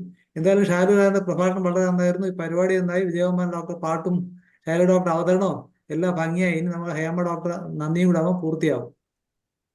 ഓക്കെ, വളരെ സന്തോഷം മനോജ് ഡോക്ടറെ. നമുക്ക് ഇന്നത്തെ പരിപാടിയുടെ ഔദ്യോഗിക നന്ദി പ്രകാശനത്തിന് വേണ്ടി ഡോക്ടർ ഹേമ ശേഖറിനെ ക്ഷണിക്കും. എല്ലാവർക്കും നമസ്കാരം. നമ്മുടെ ഇന്നത്തെ വനിതാ ദിനാഘോഷം, അന്താരാഷ്ട്ര വനിതാ ദിനാഘോഷം ഉദ്ഘാടനം ചെയ്തത് ഇതിന് ഏറ്റവും ആപ്റ്റായിട്ടുള്ള വ്യക്തി തന്നെയാണ്. ഹോമിയോപ്പതി വകുപ്പിലെ സീതാലയം പദ്ധതിയുടെ ഏറ്റവും ഊർജ്ജസ്വലയായിട്ടുള്ള state convener doctor Kumari Bindu മാഡമാണ്. മാഡത്തിന് IFPHന്റെ പേരിലുള്ള എല്ലാവിധ നന്ദിയും അർപ്പിക്കുന്നു. നമുക്കിന്നിവിടെ ഓർക്കുക ഉണരുക എന്ന വിഷയത്തിൽ മുഖ്യ പ്രഭാഷണം നടത്തിയത് IFPHൽ തന്നെ ഉള്ള ഒരാളാണ്, ശ്രീ ഷാലു രാജൻ. ദൈനംദിന കാര്യങ്ങളിൽ സംഭവിക്കുന്ന കാര്യങ്ങളിലൂടെ, ഓരോ അനുഭവങ്ങളിലൂടെ നമുക്ക് ഏറ്റവും സ്ത്രീ ശക്തി ഉണർന്നു പ്രവർത്തിക്കാനും ഊർജ്ജസ്വലതയോടെ പ്രവർത്തിക്കുവാനും പറ്റുന്ന ഒരു സ്പീച്ചാണ് അദ്ദേഹം നമുക്ക് തന്നത്. നമ്മൾ എന്തൊക്കെ കാര്യങ്ങളാണ് നമ്മുടെ നിത്യജീവിതത്തിൽ മാറ്റം വരുത്തേണ്ടതിനെ കുറിച്ചും അദ്ദേഹം നമുക്ക് പരാമർശിച്ചു. അതായത് നമ്മുടെ ഓരോരുത്തരുടെയും സ്റ്റോറി ഇമ്പ്രൂവ് ചെയ്യാൻ നമ്മൾ എന്തൊക്കെ ചെയ്യണമെന്നാണ് അദ്ദേഹം പറഞ്ഞത്. ശ്രീ ഷാലു രാജിന് IFPHന്റെ പേരിലുള്ള എല്ലാവിധ നന്ദിയും അറിയിക്കുന്നു. അതോടൊപ്പം ഇന്നിവിടെ മനോഹരമായ ഒരു കവിത, സിനിമാ ഗാനം ആലപിച്ച ഡോക്ടർ വിജയകുമാർ സാറാണ്. സാറിന്റെ പാട്ട് കേട്ടപ്പോൾ തോന്നിയ ഒരു കാര്യമാണ്. തീർച്ചയായിട്ടും സാറിന്റെ ഭാര്യ സൗഭാഗ്യവതി തന്നെയാണ്. സാറിന് ഈ അവസരത്തിൽ IFPHന്റെ പേരിലുള്ള നന്ദി അറിയിക്കുന്നു. അതുപോലെ കവിത ആലപിച്ച ശ്രീ ഡോക്ടർ സലിം കുമാർ, സ്വാഗത പ്രസംഗം നടത്തിയ ഡോക്ടർ മറിയാമ്മ ജോൺ മാഡം, ഈ പരിപാടിയുടെ ഏറ്റവും വെർസറ്റൈൽ ആയിട്ടുള്ള മോഡറേറ്റർ ഡോക്ടർ ഷൈല എന്നിവർക്കും IFPHന്റെ പേരിലുള്ള നന്ദി അറിയിക്കുന്നു. ആശംസകൾ അർപ്പിച്ച് സംസാരിച്ച അമ്പാടി രമാദേവി മാഡം, മനോജ് ഡോക്ടർ എന്നിവർക്കും നന്ദി അറിയിക്കുന്നു. അതോടൊപ്പം ഇന്ന് ഈ പരിപാടിയിൽ അന്താരാഷ്ട്ര വനിതാ ദിനാഘോഷത്തിൽ പങ്കെടുത്ത എല്ലാ ഡോക്ടർമാർക്കും വിദ്യാർത്ഥികൾക്കും എല്ലാവർക്കും ഒരിക്കൽ കൂടി നന്ദി അറിയിക്കുന്നു. ഒരിക്കൽ കൂടി വനിതാ ദിനാശംസകൾ നേരുന്നു. അതോടൊപ്പം ശുഭരാത്രി. നന്ദി, നമസ്കാരം. ഡോക്ടർ ഹേമയ്ക്ക് പ്രത്യേക നന്ദി അറിയിക്കുന്നു. അപ്പോൾ ഇന്ന് ഒരു വനിതാ ദിനം കൂടി കഴിഞ്ഞുകൊണ്ടേ ഇരിക്കുകയാണ്. എല്ലാ വനിതകൾക്കും എല്ലാവിധ ഭാവുകങ്ങളും ആശംസകളും, എല്ലാ വനിതകളും സുഖമായും സേഫായും ഇരിക്കട്ടെ എന്ന് ആശംസിച്ചുകൊണ്ട് ഇന്നത്തെ വനിതാ ദിന പരിപാടികൾ ഇവിടെ അവസാനിപ്പിക്കുകയാണ്. എല്ലാവർക്കും നന്ദി, ശുഭരാത്രി നേരും.